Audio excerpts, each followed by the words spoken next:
The loud ringing of the phone woke everyone up at 6:30. Tim, being the closest, picked it up. Jeannie entered and sat on her dad's bed, watching Tim's expressions change from drowsy to worried, then to angry.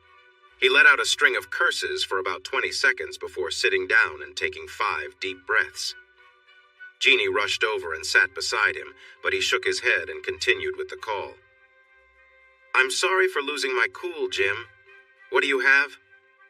He listened for a few minutes without saying anything, his face turning red. Then he shouted, "Don't give me that nonsense! I trusted you. I trusted the Texas Rangers. You messed up a simple task. What's next is on you, all of you. I will find out where they are, and I'm coming for them. You had your chance and dropped the ball. Now stay in Austin and wait for the news to tell you what happened. And don't tell your superiors anything. They are involved, as are some of our dishonest politicians. You know it, and we have it recorded, so don't say anything to anyone else, for goodness sake." He hung up angrily and walked to the coffee maker. He poured himself a cup and stared out the window for a moment, then picked up the phone again to call Nate. "We have a meeting in 1 hour. Tell Jesse and Jose to bring the 3 prisoners. I want just you 3, Daniel, Chi, and Chivo. This is serious." Turning to Jeannie and Joe, he said, "Karen and my boys were taken last night during a shift change. It seems to be an inside job, but the wrenches are clueless. This means I'll head north sometime today after the meeting and questioning. Things could get really tough, so it might be smart for you to go back to San Antonio. They could come after Jeannie and Joe, so pack what you need and hire security if you must." Jeannie, who had been in shock, finally reacted. She hugged Tim tightly and said, "Oh no, not your sons! How could this happen?" "They don't have a good explanation. A ranger was in charge and 2 local deputies were supposed to be guarding them. All they know is that when the shift changed at 2 in the morning, the sheriff's office got no response. They sent a car, and her parents were tied up in the safe house. Karen, Patrick, Mark, and the deputies were missing. The ranger isn't answering either. You want my guess? The ranger, the deputies, and maybe more were involved, and my family is being kept as a bargaining chip against exposing the crooked people in Austin who have been allowing this all along, as well as being involved in getting paid. They think they can escape the law, and maybe they can, but they're not safe from consequences."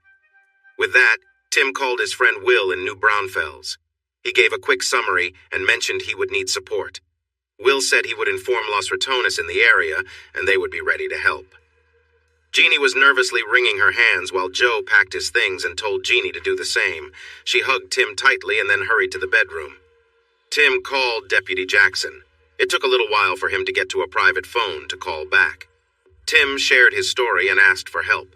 Jackson said he would take a couple of days off after his shift ended that afternoon and would spend the day gathering information.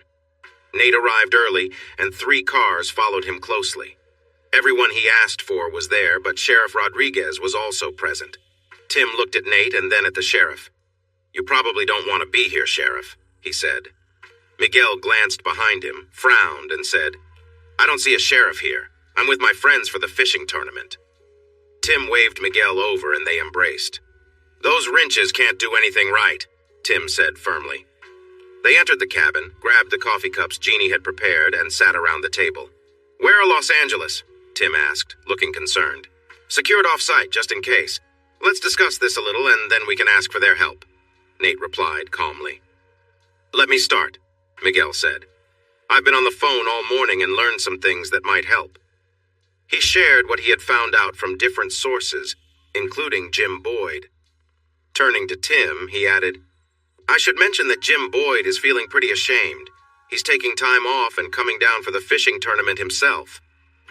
Anyone can go fishing, but everyone needs to understand the rules. If they can't follow those rules, they need to stay away." "What are the rules, Hermano?" Nate asked. "My family survives, everyone else doesn't. No mercy." They exchanged looks around the table, and everyone nodded slightly. "That sounds like a solid plan. I'd like to suggest a little addition. Your family survives, the bad guys don't, and we all go back home happily. How does that sound?" Tim smiled genuinely. "Thanks. I forgot to include that. It's been part of every other plan, and it should be part of this one, too. Now can we go ask for their help?" Joe stepped over, shook Tim's hand quickly, hugged him tightly, and said he would ensure Jeannie was safe, but he would be available if needed. Jeannie was calm, but her lip trembled. She kissed him as if it was their last, and then walked to her dad's truck with her suitcase and bag. The off-site location turned out to be where they had buried the others. 3 triangular hoists had been set up, each holding someone over a small fire. A pile of mesquite branches lay nearby. Chivo walked over to the 3 men, smiled, and showed them his Bowie knife.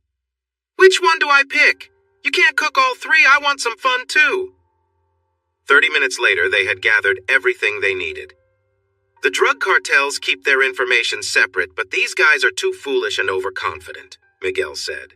"Maybe they think we won't come after them on Lake Travis, which could be a big mistake, but perhaps they really are that clueless."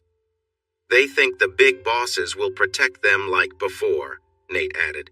"These guys are definitely foolish, but are the ones protecting them really this silly, or are we walking into a trap?" "I don't care either way," Tim said firmly. "I'm going after them, and anyone in the way is going to pay." They buried the remains in a pit using a backhoe, then replanted trees and bushes over the spot, placing stones around it haphazardly. There was no sign of a dig or what was buried, but Daniel promised to make it look nicer when he had the time.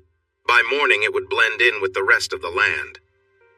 Back at the house, Miguel called Boyd on his private line. They talked for a few minutes, sharing news and information, and then Miguel handed the phone to Tim. Boyd tried to apologize again, but Kelly interrupted him and said nothing would be forgiven until his family was safe. "If you really plan to help, talk to Randy Jackson. My friend Will is coming up with a few others from New Braunfels, and you can all go to the fishing tournament together. I'll give you his number soon, but Jim, let me warn you, if anyone gets in my way, or if anyone is working against us, I promise you they will deeply regret it." He returned the phone to Miguel, and the officers continued to talk. Tim and the others began their final preparations. By 3:30, they had everything packed and ready. They made a few changes to their plan based on new information and left at 3:55 p.m. About 30 miles later, they passed a military convoy heading to drills, and Nate wondered out loud which group was better equipped. They met up on a ranch near Henley, west of Dripping Springs. The owner lived in Houston, and the ranch hand was Daniel Mendez Jr. Boyd updated them that Gomez, the leader of the Devil's Angels, was in charge of security at a lake house near Spicewood. He was there with 10 men, along with Karen and her sons, plus at least 5 other women, 2 of whom came with the Assistant Attorney General and the Railroad Commissioner. He didn't know who the other 3 were, but 2 high school seniors had been reported missing 2 days ago and were thought to have run away. Randy Jackson was scouting, and he would update everyone when they gathered near the lake house owned by the Railroad Commissioner. The group dressed in camouflage and boots, with black smudges on their faces. They had 2 sniper rifles with silencers, some AR rifles with silencers, 2 automatic shotguns, a bazooka, and a grenade launcher. They planned to use the last 3 only if things went wrong, but they were prepared just in case. They met Jackson on a dirt road in a valley about a mile from the large lake house. Jackson had experience as a Marine sniper, and Miguel was his Army partner, so they would lead this mission. After Jackson explained the plan, they made a few changes and parked the 2 vans in the bushes, away from the road. They got into the pickup quietly and drove toward the house with the lights off. It was dark, but the road was clear enough to see with limestone paving and white rocks along the edges. Jackson dropped off 2 groups of 3 at spots he had chosen. They would circle around to the sides of the house. The rest of the team continued without headlights about a quarter mile up the hill, where they turned onto a dirt road and parked the truck.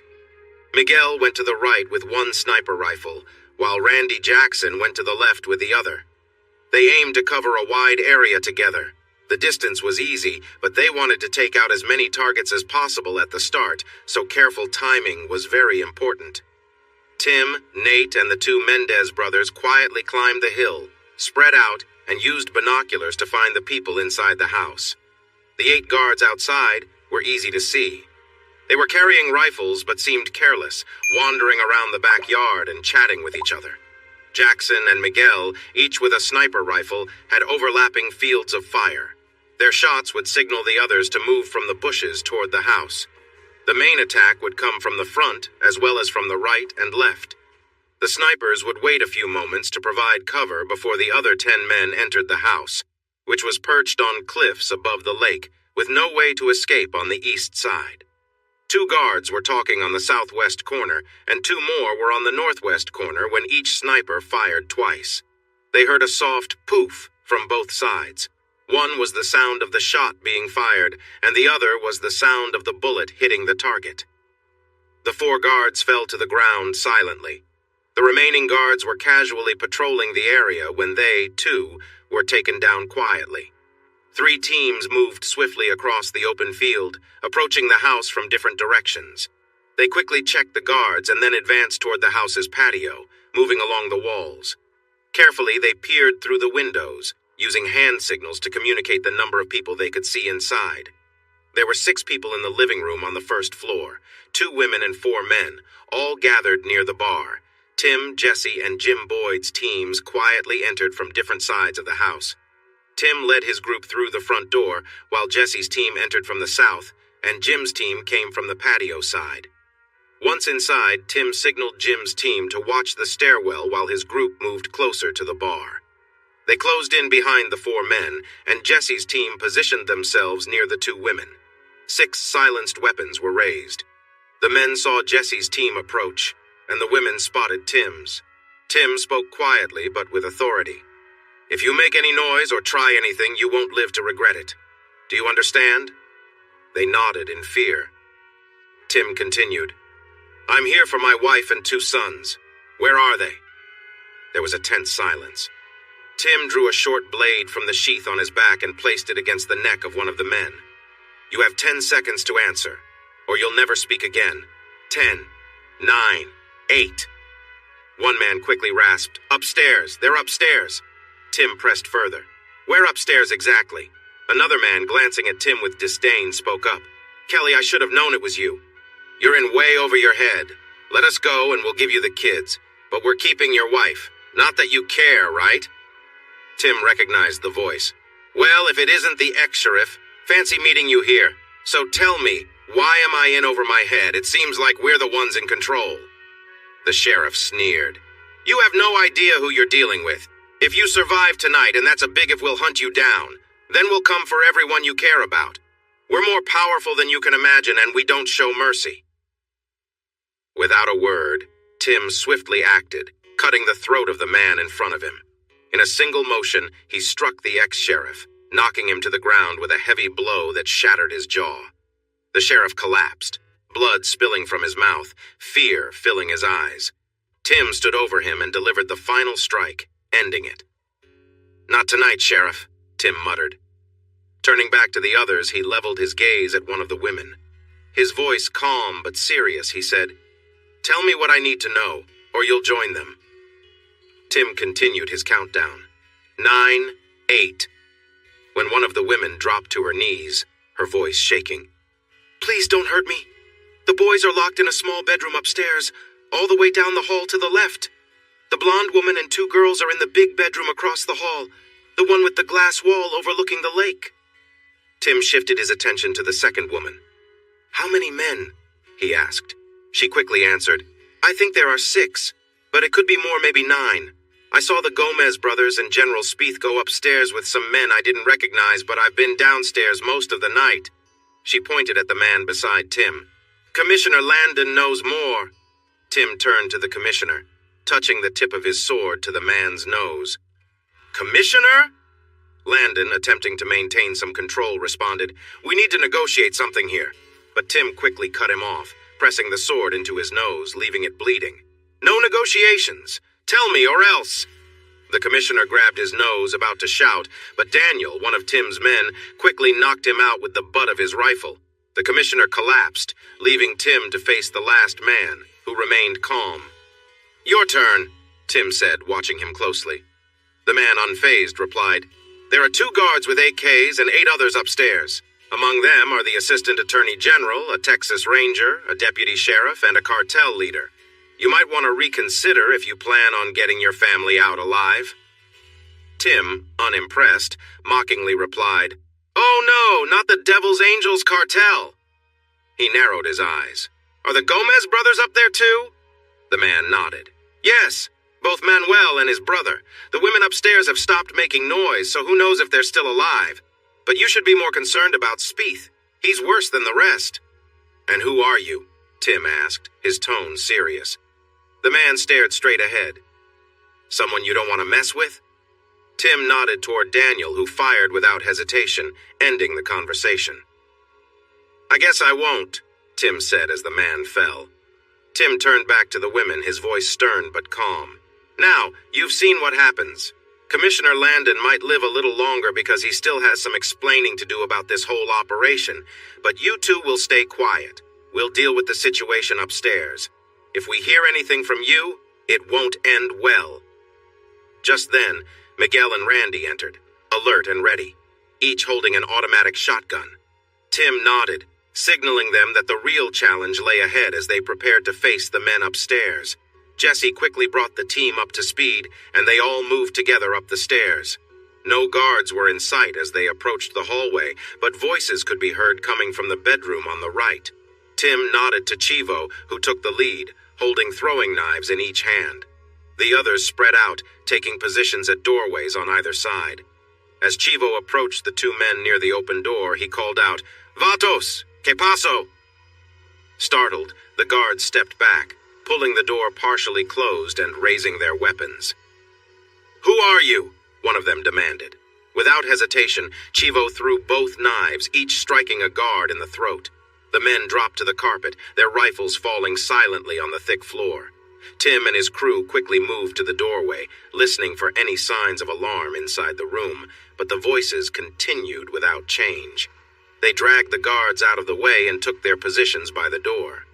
Tim motioned with his hand, signaling Nate and Daniel Jr. to follow him as they headed down the hall to check on his sons.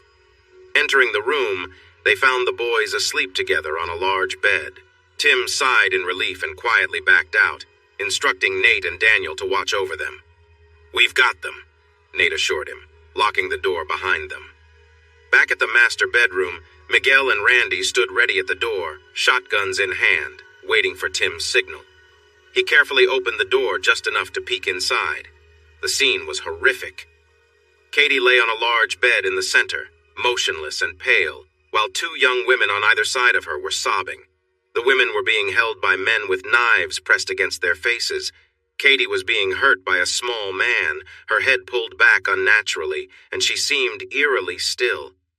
Across the room, the Gomez brothers stood by the window, talking casually in Spanish as they watched the terrible scene. Two other men stood by the wall, one of them holding a video camera, recording the events on the bed. Tim whispered the number of men in their positions to his team, and then counted down from 3. They burst into the room, moving quickly. Tim went straight for the man holding a knife, striking him down instantly. The second man tried to back away but was stopped by a swift cut that left him immobilized and in pain. The Gomez brothers, seeing what had happened, raised their hands in surrender. One of the men by the wall attempted to reach for a gun, but Randy's shotgun took him down before he could react. Chewy confiscated the video camera and ordered the last man to face the wall with his hands up.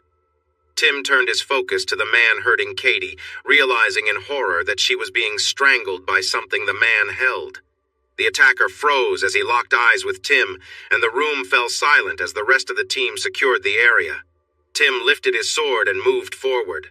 The man quickly let go of the wire and backed away, fear showing in his eyes as he pressed against the headboard. Two other men, who had been hurting the young women, also scrambled back. The closest one tried to reach for a gun hanging on a belt by the bedpost. Ranger Boyd moved toward him, his rifle aimed at the man, and said, "Yeah, go ahead. I'll make sure you regret it." The man dropped to the bed, raising his hands in surrender while Boyd took the pistol from him, keeping his rifle close. Katie lay forward on the pillow. Tim could see she was gone, but he checked her pulse just to be sure. He gently kissed her cheek and covered her with a sheet. He spoke calmly to the two young girls nearby. "Wrap yourselves in the blanket and sit over there in the corner. We'll help you soon, but first, we need to deal with these men. Do you understand?" The girls nodded quickly, grabbed the blankets, and hurried to the corner behind Randy Jackson. Tim's anger, which he had controlled all night, started to rise. The thin man in front of him felt fear and started to talk tough. Do you know who I am? I'm the Assistant Attorney General of Texas. You're in big trouble. 11 of Tim's crew laughed loudly, and Tim grinned darkly. Do you know who I am? No? Let me tell you. I am justice itself. I am here to make things right. I'm the one you should be afraid of. The assistant attorney's face changed to one of terror as he tried to hide. In a swift move, Tim nicked the man next to him, just enough to draw a drop of blood, causing him to cry. On the other side, Boyd pulled his man off the bed by his hair. As soon as the man hit the floor, Boyd kicked him in the stomach. The man bent over and Boyd pushed his head down. Boyd then kicked him again, lifting him off the ground. The man cried out and struggled. Boyd stepped on his head, pressing it into the ground. He turned to the crew. This is the man who let Tim's wife and kids down. His name is Terry Jones. And that man on the bed is Deputy Don Long, who was supposed to protect them. He pointed with his rifle. Which of you knows where the other deputy is? Silence fell as neither man spoke. Tim nodded at Chivo, who walked over and flicked his wrist, showing he meant business. The scream caught in Jones's throat as Boyd's boot pressed hard against his cheek. Chivo moved around the bed toward Deputy Long, who quickly raised his hand in a desperate attempt to stop him. Wait, it wasn't me. Long shot him because he wouldn't go along with the plan. We dumped his body in a creek near Taylor. He was my friend, but Long did it, not me. Tim cut in sharply. But you stood by and let it happen, didn't you? You're Long's partner in this whole kidnapping, aren't you? And now you're the one hurting this young woman. Gentlemen, let's take a vote.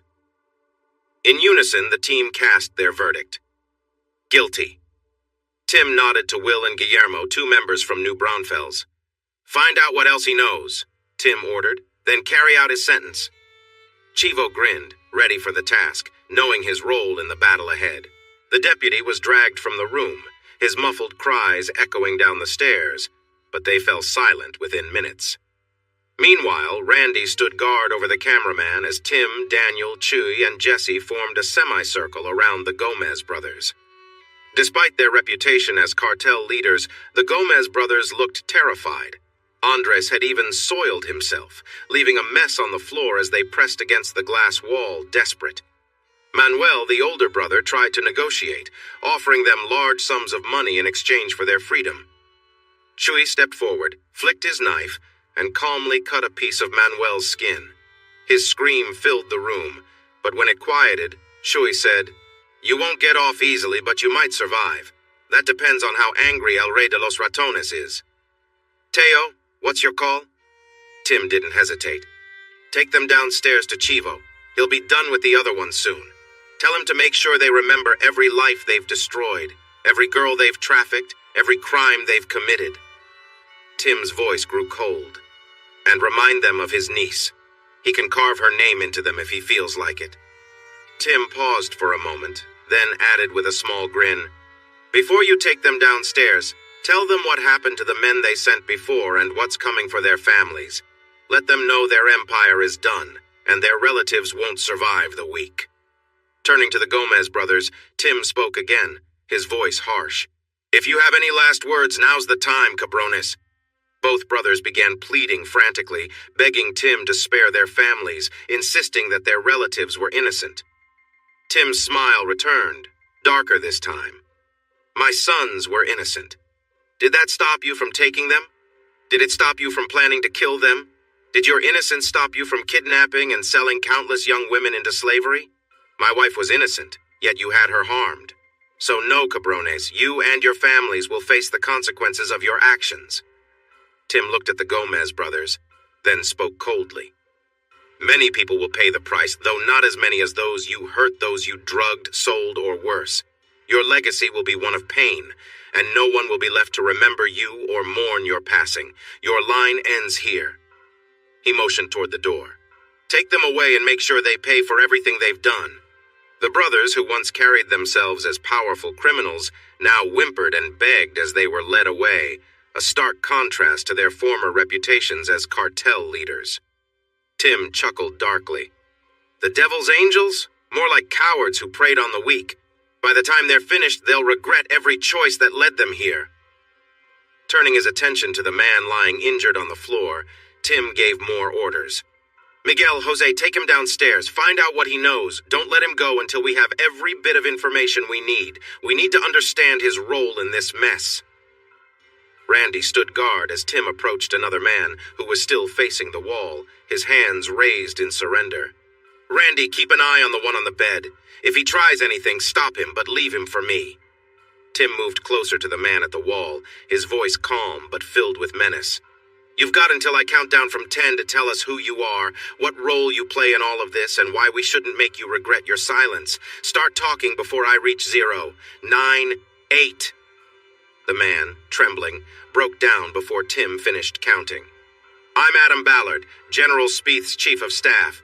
I know the names of officials, lawmakers, law enforcement who've been part of this. I can show you where the recordings are, everything. Please, I'll tell you everything. Tim glanced at Ranger Boyd and Deputy Jackson, who were stunned by the information. Looks like we hit the jackpot. Randy, take Mr. Ballard downstairs. Get him a drink, sit him at the table, and record everything he says. If he starts holding back, remind him why that's a bad idea. Then, turning to the women who had been caught up in this nightmare, Tim gave a softer order. Deputy Jackson, help them find clothes and make them comfortable. Randy, once they're settled, put them in a room where they can rest, but don't let them leave until we've talked to them. Finally, Tim gave his last instructions. As for the others, keep them quiet and make sure they understand there's no escaping what's coming. They can have water and use the bathroom, but they don't get to feel safe, not yet. Tim addressed the group, his voice firm but measured. I haven't decided what's next for everyone. Girls, you've seen how serious we are. Don't make the mistake of thinking we'll go easy just because of what you've been through. If you try to leave without permission, we won't hesitate to act. Once we're done here, we'll talk about what happens next. Any questions? Jackson stood nearby with the girls, who were no longer crying, though they clung to each other. The rifle stayed trained on Adams, ensuring no sudden moves. After a moment, one of the girls, a tall brunette, gathered her courage and spoke. Coach Kelly, she began, her voice steady. We recognized you, even with all the dirt and paint on your face. I'm Sharon from your advanced physics class. This is my friend Jana. She doesn't have you as a teacher. She took a breath before continuing. We want to tell you what happened and how we ended up here. Sharon explained how they had left the Dairy Queen and were on their way home when a car forced them off the road. It was Coaches Rogers and Slaughter, she said, her voice trembling. We screamed, but they tied us up and threw us in the trunk of their car. She recounted how they were taken to an old house on a dirt road. They warned us that no one could hear our screams and that how badly we were treated depended on how we followed orders. She paused, glancing at Jana for support. Coach, we're good girls. We never thought something like this could happen to us. Sharon's voice wavered as she described the terrible things that followed. We were taken by those men. It was awful. Then they brought us here, and it happened all over again. But when we saw Mrs. Kelly fighting back as hard as she could, it gave us strength, and we tried to fight too. Sharon's voice broke when she spoke about Tim's wife. The men threatened to hurt your sons if she didn't cooperate. She stopped fighting then. She told her boys she loved them and to be good for you when you came to get them. Tears filled her eyes as she recalled the scene. Your sons were crying, begging them not to hurt their mom. Sharon struggled to continue. They made her lie still while they hurt her. She couldn't fight anymore. We heard her gasping, and then it was quiet. Sharon and Jana were both in tears by now. We're so sorry, Coach. We tried to fight, but... Tim cut her off gently. No, don't blame yourselves. None of this is your fault. These men are responsible for everything, and they will pay for it tonight. He paused, glancing at Randy. Go with Randy now. I need a moment with the skinny man. His voice was quiet but firm as he turned away, ready to face the man who had caused so much pain. I will talk to you later. Randy, please use the VCR downstairs to make at least 2 copies of the tape and look for anything else important that we don't want destroyed or getting into the wrong hands. Tim, Randy, and Jim knew the girls would never be the same, and they felt sorry for what had happened to them. However, keeping the girls safe was a risk. Still, they were innocent and needed protection. The challenge was how to keep them safe without getting into trouble. Where do you want to question your traitor? Tim asked Ranger Boyd. I'd rather do it somewhere with tools. I'm not good with knives and swords, but I can use tools like hammers and pliers. I saw some in the garage, so I'll find some help and take him out there.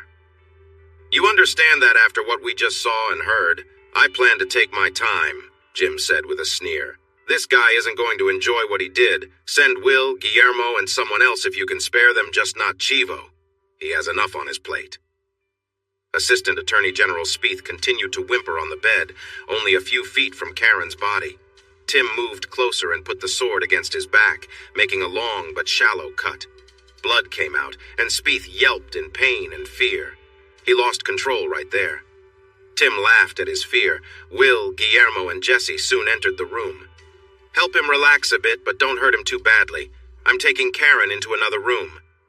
He wrapped a sheet around her and lifted her up, carrying her out of the room as he had done on their wedding night. His emotions were strong, but he pushed them down and told Karen, I'm so sorry, my love. I hope you are with God in heaven. I need to deal with those who hurt you before I can really grieve.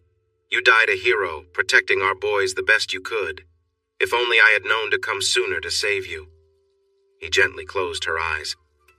I will always love you, Karen. I'm so sorry you suffered, but know that those who caused you pain are gone now. They all faced their own suffering. Know that Spieth and those who betrayed you will also pay for their actions, and Spieth will meet the end last of all, welcoming his own fate. You will never see them again, because none of them will be in heaven with you. Tim knelt beside her, his heart heavy with grief. I hope one day I can find enough redemption to be with you again, he whispered. That depends on the Lord's forgiveness for what I've done and what I'm about to do. Maybe you can speak on my behalf. His voice broke as he added, I've loved you since the moment we met. Rest now, my angel. He gently swept her hair back, framing her face. Despite everything, she looked peaceful. Tim kissed her forehead and covered her face, his sorrow turning into a deep, burning anger as he stood. Justice needed to be served. He walked back to the master bedroom, his mind focused on confronting the man responsible. Inside, Spieth was face down, pinned under Will, who was holding his head down in a pillow. Wayne and Jesse were restraining him by his feet, which were nailed to the floor. Spieth's muffled cries filled the room as he begged for mercy, but no one was listening. Wayne stepped aside when Tim entered. His hands are tied as you instructed. What now? Lift him up and put the large pillow under him, Tim ordered, his voice calm but filled with purpose. Once Spieth was restrained, Tim took a wooden tool and slowly forced it against him, causing Spieth to scream in pain. His attempts to escape were futile. Tim's anger burned brighter as he asked, How many women and girls have you hurt like this? Spieth cried out again, but Tim ignored his pleas. He continued with the punishment, drawing a parallel between what Spieth had done to others and what was happening now. Eventually, Spieth passed out from the pain, but Wayne revived him with cold water. Tim then placed a clear plastic bag over Spieth's head, sealing it tightly. They watched as Spieth struggled for air, nearing the point of suffocation. Tim cut a small hole in the bag at the last moment, allowing him to gasp for breath, only to repeat the process moments later. Tim leaned down, his voice low but firm. Do you want to live or at least die quickly? We can keep this up all night. Are you ready to talk? Spieth, desperate and terrified, nodded frantically. Your chief of staff has already told us about the tapes and files, Tim said. But maybe you can still tell us something useful if you want any chance of easing your suffering. Spieth's desperation showed in his voice as he blurted, Yes! I have a box of photos evidence of rich and powerful people, including politicians involved with underage girls and boys, local, state, and even national figures. I can get them for you, just don't kill me. Tim, calm but firm, replied, Then show some good faith. Give us the exact location and explain how you plan to retrieve them. Spieth shook his head, panic rising. No! If I tell you, I know you'll kill me. But I'll take you there. Tim's tone remained steady. In less than 30 minutes, you'll have given us maps and keys. For all your bravado, you're just a coward. If you don't cooperate, the pain you're about to feel will make everything up to now seem mild. Give us what we need and it'll stop. It didn't take 30 minutes. The mere sound of the drill was enough to break him. Before long, they had the exact location of the evidence and everything they needed. His life ended in disgrace, And though Tim had the answers, he still felt unsatisfied. There were more people responsible, more wrongs to right, and the drive for justice remained strong within him. Downstairs, Tim found a disturbing scene. One of the women involved in the operation was dead, and the other was barely alive as Chivo worked to help her. They were more involved than we thought, Miguel explained. Turns out they were recruiters for Spieth and Landon. They befriended and lured young girls, drugged them, and handed them over before they were sold to Gomez and sent around the world. After seeing Chivo at work, they gave us everything more information than we could ever use in court, Miguel continued. We've uncovered names of some of the missing kids, but it's just the tip of the iceberg. We've probably solved most of the missing persons cases involving young people in Texas over the past several years. We also know where the tapes and files are, and Adam's list of those involved will shake up politics in this state for years. But with so many people in power tied to this, we'll need to be careful about how we proceed. Miguel paused, then asked, Did Spieth give you anything more? Tim nodded, but his expression was dark. Yes, but I'm not ready to share it just yet. Jesse has the tape, and you can review it when you need to. Just know this goes deeper than any of us realized, and it's been going on for a long time. Spieth kept his power because he had leverage on everyone. Miguel nodded, understanding. What about the girls? Tim was directed to the guest bedroom where he sat with the two young girls for a while, speaking gently with them, trying to offer comfort. After about 15 minutes, he stepped out and quietly spoke with Daniel Sr. The plan was moving forward, and there was still much to do. Tim took his wife, Karen, down the hill to the lake dock. He carefully placed her on the seat of a boat. After saying a quiet goodbye, he pushed the boat into the water, turned it around, and let it drift toward a quiet beach across the lake, about a half-mile away. Once he said a final prayer for Karen, he walked back up the hill and met the others a short distance down the road. While the boys slept peacefully, Nate and Tim guided the girls over 2 hills into a deep ravine behind the second hill. The girls made a small camp with blankets against the stone cliff on one side and sat quietly, holding the sleeping boys close. Nate reminded them about the plan and how to talk to the police and firefighters who would come first. Tim gently kissed each of his sons and the girls. He asked them to review their plan, and they did it just as he wanted.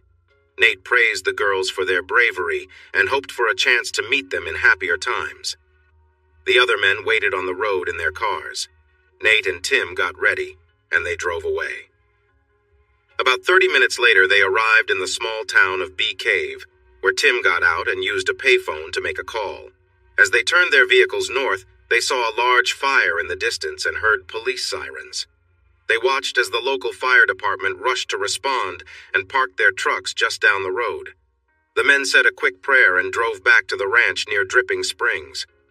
Later, Nate and Tim sat at Tim's house in Cedar Park, watching the morning news on TV. The reporters showed footage of a house that had been destroyed by a fire and an explosion near Lake Travis. A fire investigator spoke, saying they wouldn't know anything until the fire cooled down. It seemed like there had been a gas explosion, but there was no mention of survivors, which worried the brothers since the girls and their sons should have been mentioned. At 7 a.m., Tim called the sheriff's office in Karen's hometown, but they had no updates. He called the local police, and they told him the same. Tim wanted to call Jeannie, and Nate wanted to call Linda, but they knew they had to wait to avoid any monitored calls. Finally, their anxious waiting came to an end just after 9:30. A detective from the Austin Police Department said that Tim's sons were at Brackenridge Medical Center. He reassured Tim that the boys were okay physically, but were feeling very upset. They were with a social worker and a child psychologist for help. The detective asked Tim to come to the medical center right away. Tim agreed but wanted to know where their mother was. The detective replied he only had information about Tim's sons. Nate drove quickly along US 183, even making experienced drivers nervous on the busy road. Although there were no accidents, he navigated around slower cars, sometimes going off the road or around red lights. They made the 20-mile trip in just 20 minutes. Nate dropped Tim off at the emergency entrance before looking for a parking spot. Tim hurried inside to the desk, gave his name, and someone made a call. A police officer in plain clothes came over, introduced himself as Detective Cox, and asked Tim to follow him. Nate arrived as they were leaving the emergency room. Tim introduced him as his brother, and they were soon taken to the children's floor. The detective knocked on the door of a room where the boys were. A woman with red hair in a suit opened the door and waved them in. Patrick and Mark were sitting with an older woman in scrubs, listening to a story. When Patrick heard the door, he quickly turned around, jumped up, and shouted, "Daddy!" He rushed over to Tim. Mark looked confused at first, but then smiled and ran to Tim, crying, "Daddy! Daddy! Daddy!" Tim embraced both of his boys, tears of joy streaming down his face as they kissed him and hugged him tightly. Nate stood back with the detective and the woman, both smiling widely as Tim spun his boys around and returned their kisses. The heartwarming reunion lasted several minutes until little Mark gently held Tim's face in his hands and said seriously, "Daddy, bad men came and took us away from Granny and Gramps. We drove a long way and then they took us from Mommy." Patrick added, "Daddy, they put us in a big room and Mommy was crying. The bad men were hurting her and she was crying. They said they would hurt us too, but Mommy begged them to leave us alone. They took us outside, but Mommy told us she loved us and to behave for you when you came to get us. I hate those mean men." Mark turned Tim's face back to him and said, "Mommy said she loved us to the moon, but she was crying. Daddy, you need to find those bad men and bring Mommy back." Tears filled the eyes of everyone in the room, but Tim fought to stay calm for his boys. He said, "There are many people looking for Mommy right now, boys. We need to take you home and wait for them to bring her back. We'll call Granny and Gramps and we can go see them after the men find Mommy," Tim reassured his boys, trying to keep them calm. Turning to the detective, Tim asked, "Have you found her?" The detective shook his head, replying, "I'll tell you everything we know in a few minutes. Right now, focus on your sons." Confused, Tim asked, "How did you find my sons but not my wife? They should have been together." The detective explained, "Your sons were found with two young women hiding in a ditch near a house fire by Lake Travis. I'll give you all the details when we talk later. Right now, just take care of your boys. There's a phone you can use to call their grandparents or anyone else you need to. Is it okay if I speak with your brother while you're with the boys?" Tim nodded. "Sure. But please, if you hear anything about Karen, let me know immediately. Before you go, who are the girls they were with?" The detective provided their names, asking if Tim recognized them. Tim replied that he knew both. They were students at the high school where he taught. One was in his second period physics class, and he knew they were involved in dance and track. But they had never babysat his sons, so he couldn't understand why they were with the boys. The detective assured him that they'd explain everything later. After spending more time comforting his sons, Tim asked a woman in scrubs who was nearby if she could stay and read to the boys while he made some calls. She agreed, and the boys settled into their chairs as she began reading to them. Tim first called his parents, letting them know the boys were safe and asking them to inform Linda, Daniel, and Dora. Then he called Karen's parents, sharing the relief that the boys were okay, but also the distressing news that Karen was still missing. He asked them to stay home in case Karen tried to contact them. Next, Tim called Andy. "I've learned that my boys are safe, but Karen's still missing," he said. "The girls they were with are students I know, but I don't understand why they had the boys with them. They're going to need legal help. There are things here that may look suspicious, especially with the explosion." "Don't worry," Andy replied. "Both girls have legal representation. Jana's dad is a friend, and I reached out to offer support when the girls disappeared. He called me as soon as they were found. We're meeting with law enforcement this afternoon at 3:30. I'm also representing Sharon." Tim felt some relief, knowing the girls were getting help. After his calls, he sat down with his sons, who quickly fell asleep in his lap, clearly exhausted. The woman in scrubs introduced herself softly, explaining that she was a doctor specializing in helping children who had been through traumatic events. She said she was assigned to his sons and offered to stay with the boys while he spoke to the police officer. Tim was taken to a conference room on the ground floor. Inside, he found Detective Cox, his brother, and two Texas Rangers talking quietly. They stopped when he entered, and the detective asked him to sit at the table. Jim Boyd was one of the Rangers and introduced the other as his leader, Chief Alley.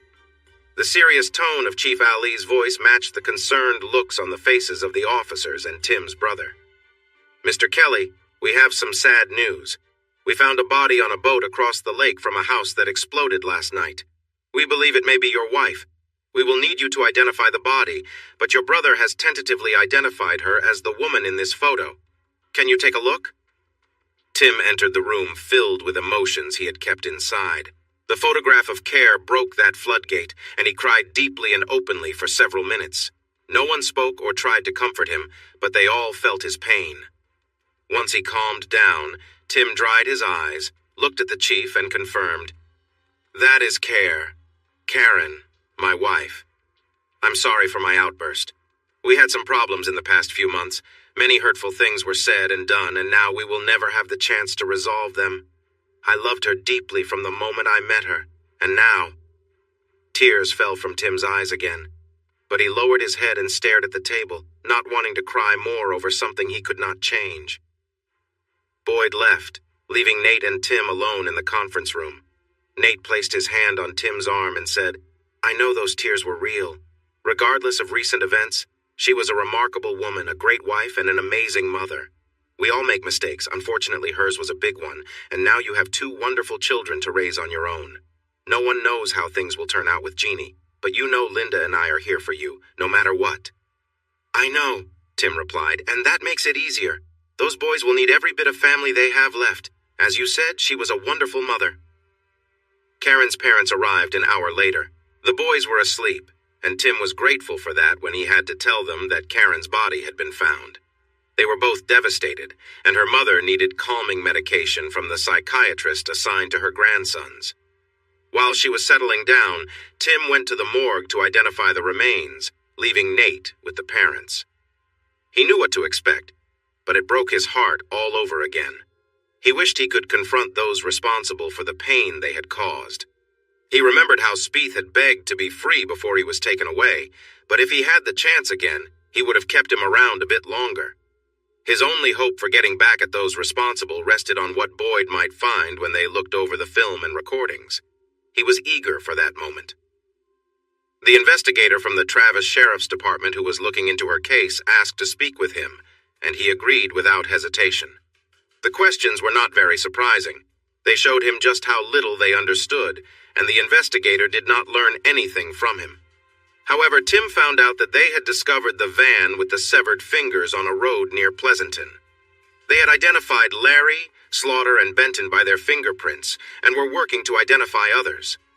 Tim went back to the hospital, signed the necessary paperwork, and agreed for his sons to see a counselor for a while to help them cope with the trauma and the loss of their mother. The boys were awake, talking and playing with their grandparents, while Nate, the psychiatrist, and the counselor were there too. Tim sat with one boy on each knee and gently shared the news with them. He told them that Mommy was in heaven with God and the angels, and that she was happy and looking down on them. He assured them she would always be there if they needed her. Mark cried softly, letting his tears soak into Daddy's shoulder while Patrick got angry. "It was those mean men, right, Daddy? They were hurting her. I yelled at them, but they wouldn't stop. I want to find them and make them pay for what they did to Mommy." "I want that too, Patrick. But the police will find those men and they will face consequences," Tim promised him. "No! 2 policemen were the ones who took us. They hurt another police officer and brought us to the place where they hurt Mommy. I don't like policemen," Patrick shouted. Tim held them both close. "Patrick and Mark, most police officers are good, but sometimes there are a few that are not. Those 2 are bad. But remember, Ranger Jim is a good one, right?" Patrick nodded, then began to cry again. "I love Mommy. I want her here with us, not in heaven. We need her." The next hour was incredibly tough. Both boys cried, their grandparents cried, the psychiatrist and counselor shed tears, and Nate and Tim found themselves crying too, as they tried to comfort everyone. Eventually, everyone's emotions wore them out. Tim took the boys home in Nate's pickup truck, while Nate followed with their grandparents, who were still too upset to drive. Once they were all settled, Nate went to pick up pizza and spaghetti from Mr. Gaddy's. Granny and Grandpa took the boys outside to play on their swing set. Tim called his parents and asked them to share the news with everyone down south. They mentioned that Linda had already informed them, and that they were ready to come up whenever Tim wanted. He asked them to wait until he called again the next day. Next, he called Andy, but there was no answer, so he decided to call the Housemans. Jimmy told Tim that Andy was meeting with two girls, their parents, and the investigator in charge of their case. He also mentioned that Jim Boyd had gotten permission to search the AG's office, and he was there with a fellow ranger he trusted. Jimmy asked if Tim would stay at his house and promised to keep him updated when he had more information. Tim hesitated, knowing that the next call could be very important if not handled well. He decided to call anyway. Jeannie answered the phone after 2 rings. Tim paused before speaking formally. "Jeannie, this is Tim. I wanted to say I'm very sorry about your husband's passing." Jeannie took a moment before replying, "Thank you, Tim. I heard that Karen has also passed. I'm really sorry about that too. I know you and your sons must be heartbroken. Can I do anything to help?" As Tim listened to her voice, he wished he could be with her for support. He needed her kindness and comfort at that moment. But he couldn't do that, so he thanked her for her offer, invited her to reach out if she needed, and mentioned that he hoped to express his condolences in person soon. She asked about funeral plans, and he explained it was too early since they needed to conduct an autopsy first before releasing her body. Tim then asked about Larry. Jeannie told him his parents would hold a memorial in Chicago for family, but nothing was said in Texas yet since his body hadn't been found. They agreed to keep each other posted and ended the call. They said nothing to suggest anything was wrong, but the conversation felt incomplete. The smell of bacon and coffee filled the air, waking Nate and Karen's parents. The boys were already playing in the living room. While they weren't sad, they seemed less cheerful than usual. A breakfast of eggs, bacon, biscuits, milk, and coffee, along with friendly chat, helped start the day on a good note. After sending the boys outside to play, Granny asked Tim to call and see if there were any updates. He nodded and picked up the phone. His first call was to the coroner, who said the body would likely be released the next day. The second call was to the Sheriff's Department investigator, who had no new information. His third call came from Jim Boyd. He asked Tim when he could be interviewed, and Tim replied that it should be in a neutral place. Boyd suggested the Houseman house in an hour. After telling his in-laws he needed to meet with the Texas Rangers looking into their daughter's death, Tim and Nate headed to Northwest Austin. The meeting took place around the dining room table at the Houseman's house, with Boyd and Terry across from Tim and Nate. Jimmy, Patty, and Andy sat at the ends of the table listening closely. Boyd let Ranger Terry take the lead, and he began to ask the usual questions that law enforcement often asks during an investigation. Tim answered quickly and confidently, showing that he had nothing to hide. Terry felt reassured that Tim was being honest. Some questions were asked of Nate, but he pretended not to know anything beyond what Tim had shared. Ranger Terry left at 4:30, saying he needed to be at his daughter's cheerleading tryouts at 6. Once Terry was gone, Boyd checked the room for any hidden devices while the others talked, and then he rejoined them. "Nate is also your client, right?" Boyd asked the lawyers. Nate took out 3 $20 bills and handed one to each of them. They confirmed that he was indeed their client. "Great. Tim and Nate, let's keep this conversation focused," Boyd said. They both nodded, and Boyd went on. "Based on what we learned from Andy's clients, Ranger Terry and I carried out a search at the offices of a state official. What we discovered was very worrying, to say the least. I can't share the specifics, but we copied some important documents and gave the originals to a trusted friend at the FBI. We kept the copies in different locations because we're unsure how the agents will handle the evidence. We know that many influential people are involved, and they will do whatever it takes to prevent this from coming to light. There might be negotiations, some people may step down, and others might escape consequences, or they may face serious charges. Ranger Terry and I will be prepared at all times, so I suggest you do the same, Tim. Your name is linked to this situation, so be careful. Now, can I have a few minutes alone with the brothers? I promise it won't be an interrogation." The lawyers left the room, closing the door behind them. "Tim, did you ever watch the videos you got from Rogers's house?" Boyd asked. "Most of them, not all," Tim replied. "Why do you ask?" "We need to watch them now, if you still have them. This situation began long before Karen and involves many more people. It reaches the highest levels of the state and even into federal matters, with some well-known names from sports, entertainment, and business involved. If any of them are in those tapes, we need to find out, Boyd urged. Can we trust the three lawyers, or should we find a different place? Tim assured him that they had already gone through many of the videos and could be trusted. The earlier lightheartedness faded as they entered the den. Now, serious. Jimmy took out the videos from his safe, and they looked at the titles for clues about the content.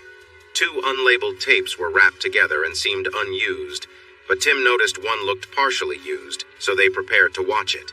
Both tapes were T200 recorded in LP format, which meant they could run for over 400 minutes each. After watching for an hour, they realized that the events they saw were very connected. To figure out who was involved, they needed to watch everything closely.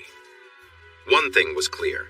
Spieth's claim that wealthy and famous people were heavily involved was true. Tim and Boyd wanted to return to their families, so they asked the Housemans to make 3 copies of the recordings. They wanted to keep the originals safe and provide a copy to Tim and Jim.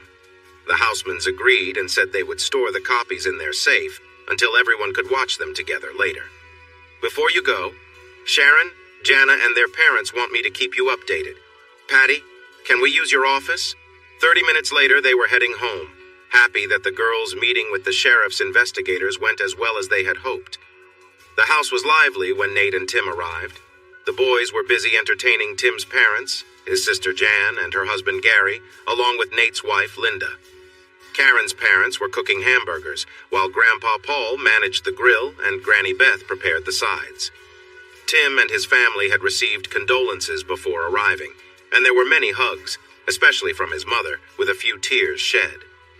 Linda gave him a warm hug, told him she loved him and his boys, and reminded him to look out for each other. After dinner and cleaning up, everyone gathered in the living room to watch the boys play and talk. Their grandmothers helped them get ready for bed at 7:30, and their dad read them a story until they fell asleep. Tim was about to join the adults again when the phone rang. He answered it in the kitchen and was surprised to hear, "Hey, Primo, great to hear from you. It's been ages." Tim stepped back and signaled for Nate to come over. "Good evening, Cousin Martin. How are you?" Nate perked up when he heard the name, and Tim held the phone so Nate could listen. "I'm well, Time Tio, unlike many of your friends and foes. Texas can be a dangerous place, can't it?" "For some, yes. For others, not so much," Tim replied. "I'm very sorry to hear about your wonderful wife," Martin said sadly. "She was a lovely person and a great mother.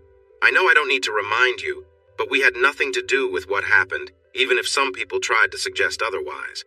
Those bad guys indeed needed to be stopped, but I haven't heard the official story, but it seems like something went wrong with a drug deal.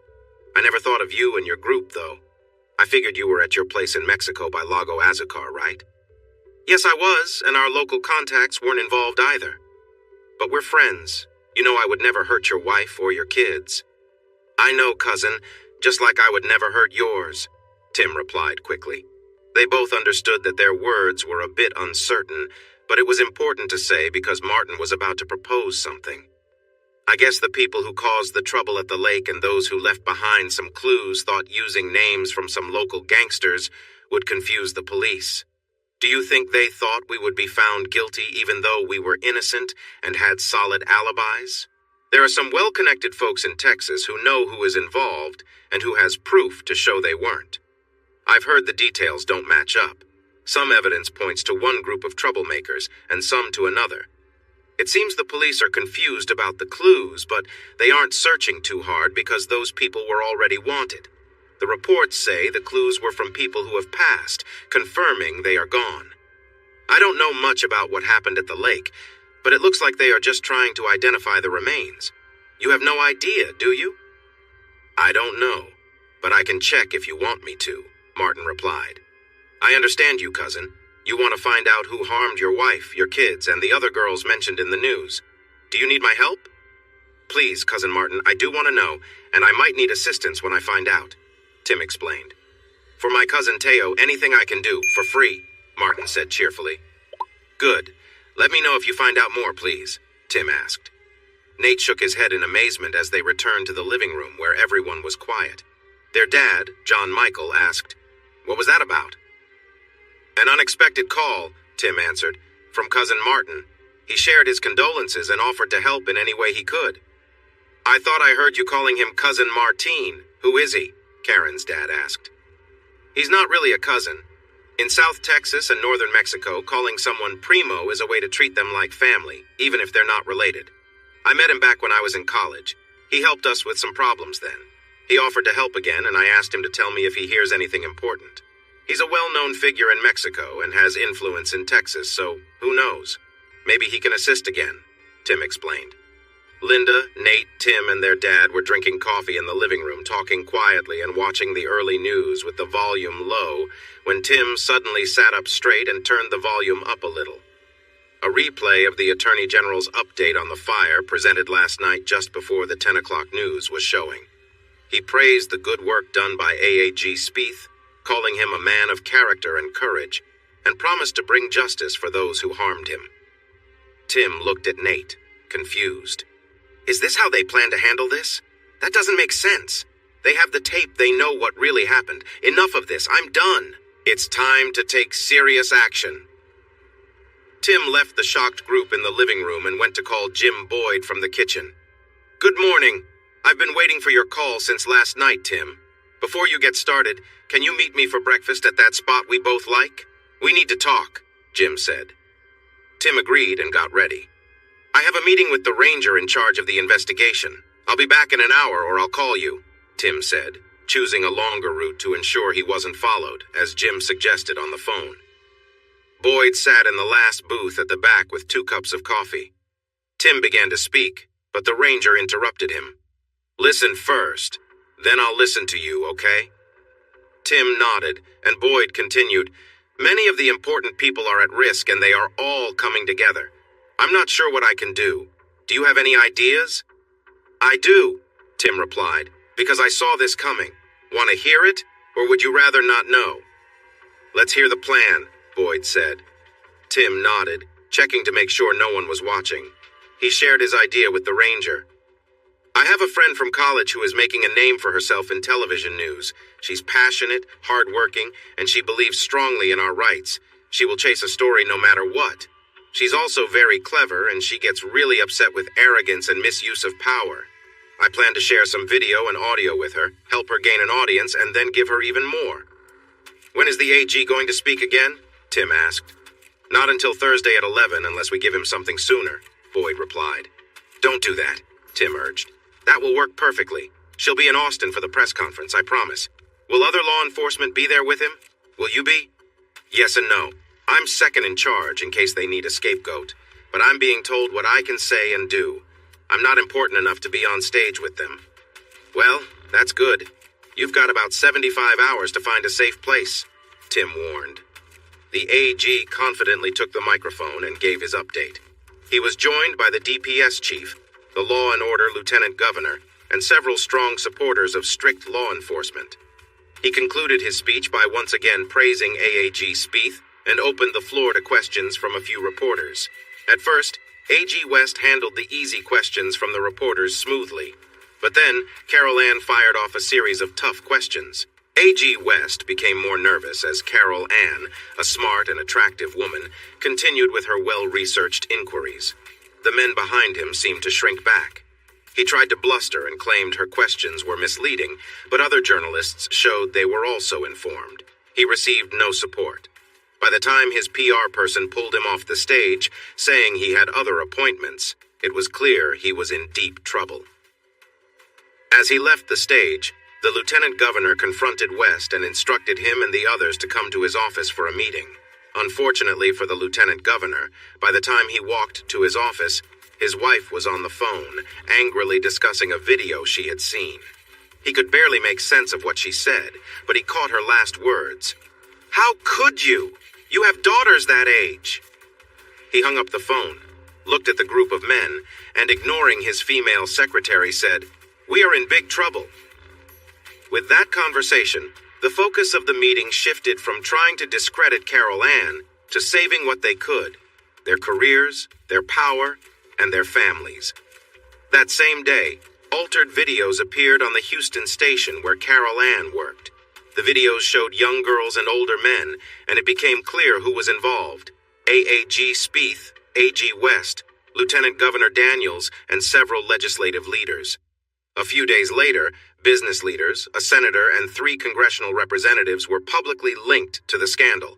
The whole country buzzed with news from Texas, yet many, including feminist and religious leaders, demanded accountability from those involved. As the days went by, some of the religious leaders stepped back from the situation when their own names were revealed in various reports. One prominent feminist leader left the country just before a major event. Moving vans filled with belongings were seen in the neighborhoods in West Austin known for housing the wealthy, and the best divorce lawyers became busy.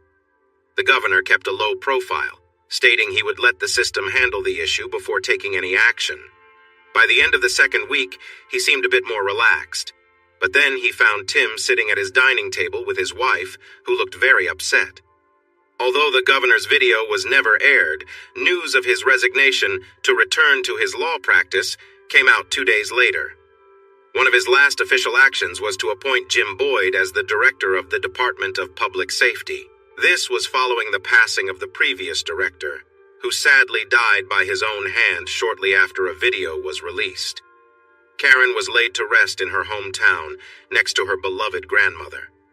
Tim delivered a moving speech, honoring her as a teacher, a wife, and a mother who made a great sacrifice for her sons. He understood that most people there were aware of how she had died from news reports, and that many knew about her actions over the previous months. However, he chose not to mention these details, instead sharing many examples of her kindness. As he prepared to finish and return to his seat, he paused, thought about what to say next, and looked at the audience. Before I conclude, I would like to share a story. Take from it what you will. I will call this story Too Magnificent. There was a rancher in South Texas who took great care of the animals and wildlife on his ranch. He ensured the wildlife was well fed, even during the hot, dry summer months, providing grain for the quail and extra food for the deer all year round when it was needed. The animals thrived, and within 5 years, he had the healthiest deer herd in brush country. One young buck particularly caught his attention, and he watched over him as he grew. At age 5, the buck had a stunning rack with 14 points and measured over 36 inches wide. He led the herd, mating with does and passing on his impressive traits to the fawns. When the buck reached age 6, he had 16 points, and the rancher believed he would break records for typical bucks, with 8 points on each side. Word spread as locals praised the buck to wealthy hunters who approached the rancher one after another, eager to pay any amount to hunt the trophy. He politely turned them down, knowing that the young buck would continue to mate and pass on his great genes for many years. The wealthy hunters did not give up, which frustrated them since they were used to getting what they wanted. There were also other threats, such as road hunters who roamed the roads near his ranch. The buck learned to stay away from the road after witnessing other young bucks get harmed, and the number of road hunters diminished when their night shots were met with responses. This led law enforcement to question their activity on the road at such late hours, and the road hunting eventually stopped. In the end, the buck's exceptional qualities became too much for a powerful man, who paid individuals to breach the ranch's fence and take the trophy while the rancher was away on vacation with his wife. The magnificent head was removed, and the trophy was added to his collection. The rancher kept searching for the outlaws who had harmed his land and convinced them to reveal who had paid them to harm his prized possession. The wealthy man was arrested, and the head of the animal was returned to the rancher. He cried over the loss of what could have been a bright future for this creature and its offspring. However, the wealthy man's attorneys got the charges dropped, and he went back to his old ways. In the end, however, fate caught up with him. He was accidentally shot while hunting near the ranch where he had taken the animal. This story teaches us many lessons. One important lesson is that there can be too much beauty in a world where rich hunters have so much influence. We need to be more like the rancher. We need to stay aware and not bow down to the rich and powerful, many of whom became wealthy through unfair or dishonest methods. We should not look up to those who have gained wealth and power through questionable actions. Instead, we should be cautious and challenge their endless greed. There are indeed good men and women who are wealthy but use their resources to help others, not to harm them. They are not trophy hunters. When the rich use their wealth to gain even more at the cost of hard-working people, when they buy political influence or positions, that is not true democracy. That is an unfair rule by the wealthy, and we need to stand up against it and not let them betray our democratic values. They buy positions or influences and create laws that benefit only themselves, which harms everyone else. We must not allow these unfair individuals to control our community and country by manipulating our votes or the representatives we choose. My wife's legacy should be that we, the people, take back control of our government. We must never elect those who ruled our state with harshness until they were exposed. Keep this in mind when voting in the upcoming elections, to fill the seats of those who were forced to step down when revealed, and think about it again in the fall when we can change the course of our state and nation. Karen will be deeply missed by her family and friends. Whether her brave actions were in vain will be determined by the choices we make together in the future. May Karen be blessed. May we receive guidance in our journey. Thank you for being here. There was complete silence as Tim took his seat. Jeannie looked out the passenger window of her dad's SUV, watching the landscape pass by as they headed east to I-35 and then north to San Antonio. She seemed relaxed, but her face was serious, her body still, and her eyes focused. "A penny for your thoughts," her dad said. "I doubt they are different from yours, Daddy," she replied. Concern for Tim's boys and wife, worry for Tim and those who are with him, and anger at those who caused this. "Does that sound right?" she said without looking away. "Pretty much. We just need to add a lot of prayer and we are close to the truth. You know he has to do this, right, honey?" "I know, Dad. After hearing what happened and then his children and Karen being taken away, he believes he can't trust anyone else. I understand that, but it doesn't make it easier, does it?" The car grew quiet as the lights of San Antonio brightened and the ranch faded away. Jeannie leaned back in her seat, resting her feet on the dashboard. The memory of what happened during the intense moments of danger came back to her. How could she have so easily ended the life of someone she once loved? At that time, it felt like the right choice. It was either her or him. Now, doubts and other thoughts filled her mind. "You really didn't have a choice, baby. He was coming for you with bad intentions. Yes, he was your husband, but he lost that title when he started hurting you and lying to you. If you hadn't acted, he would have harmed Tim, maybe even me, and taken you away. Don't let doubts weigh you down. You had to act." She understood that, but hearing her father say it helped. She turned her thoughts back to Tim and his difficult journey. The possibilities were so daunting she found it hard to fully think about them, but she forced herself to focus. He could succeed, rescue his wife and children, and bring them to safety. If he did, would he go back to Karen? That thought pained her, as she realized she loved him. He might save his family but get caught by those in power who wouldn't allow the truth to get out. He could find his family in a bad situation, take action against those to blame, and end up facing serious consequences, dismissed by the corrupt leaders in charge. He could even lose his life trying. The only happy ending she could imagine was that he safely brings his family back, divorces Karen, marries her, and they find happiness together. It made her smile for a moment, but the chances felt slim. Once home, Joe parked in the garage, closed the doors, stepped out with a weapon in hand, and motioned for her to follow him. Emilia and Kathy were waiting just inside. They embraced and exchanged warm greetings. Joe turned to his younger daughter, held her arms gently but firmly, and asked, "Did you notice the checkpoints as we got closer to the neighborhood, Jeannie? Did you see that quick movement in the trees as we got closer to the house?" She looked puzzled and shook her head. "Those are my people. But what if they aren't?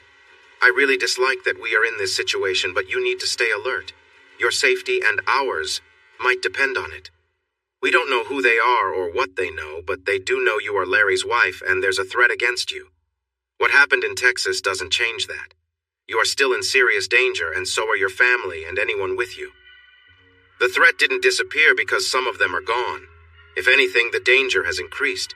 Your mom and sister could be at risk too, as we assume those in charge still want you for their own reasons. I'm sorry to put more stress on you, but you can't afford to get lost in regret and fear right now. We need the strong Jeannie from the ranch, not our fragile princess." Jeannie hugged her dad tightly and cried. Her mother and sister joined in and held her close, comforting her while her dad stroked her hair and told her to let it all out. She would need to be strong today and in the days ahead. She was surprised by how many tears she had, but after a few minutes of crying, she felt an unusual sense of relief and calm. Her mom and Kathy had stopped crying and were just holding her tight.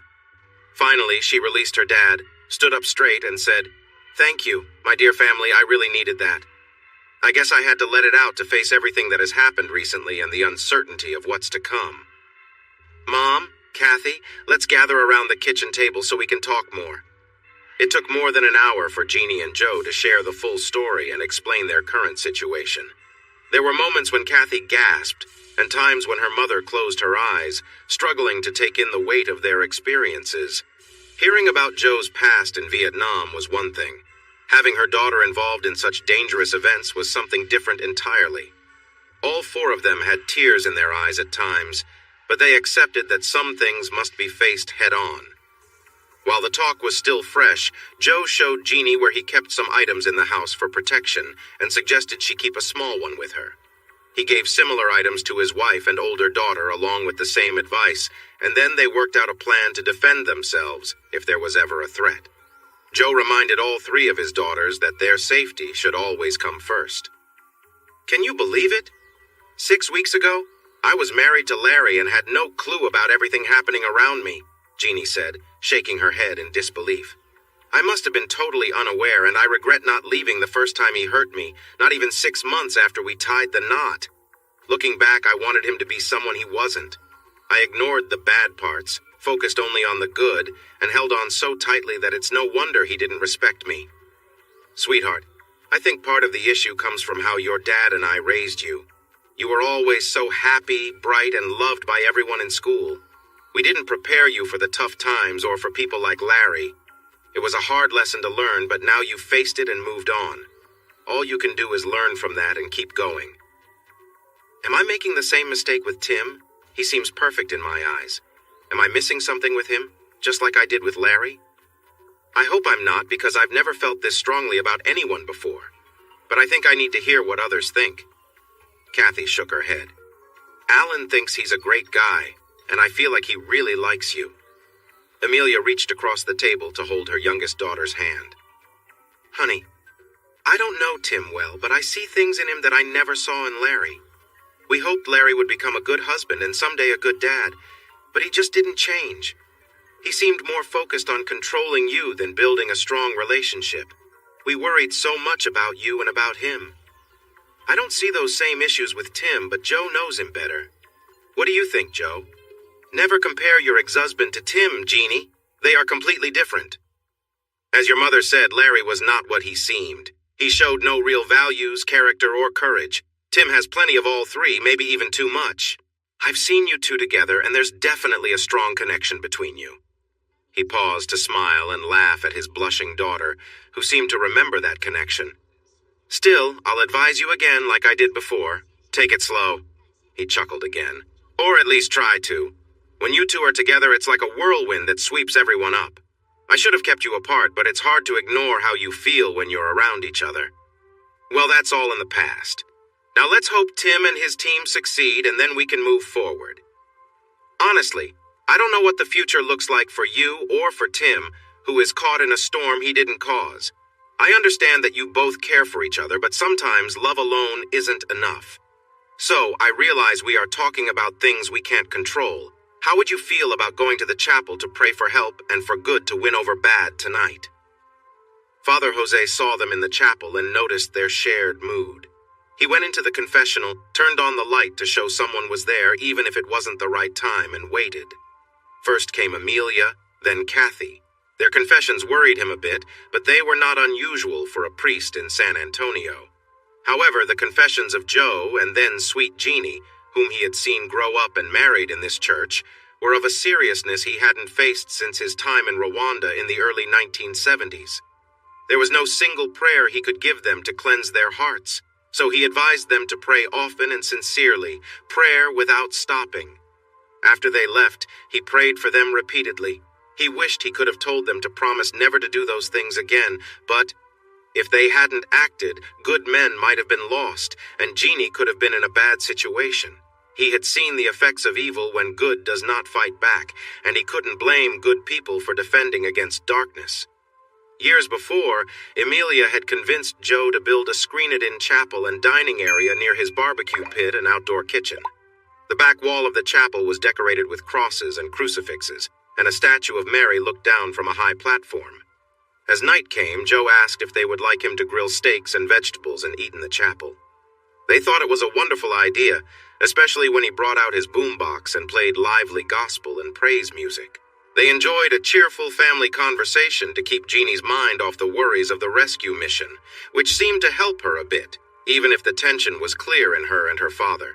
She ate less than anyone else, but nibbled on her food and chatted with them. After dinner, Kathy started cleaning up the paper plates and plastic utensils, while Joe tidied the grill.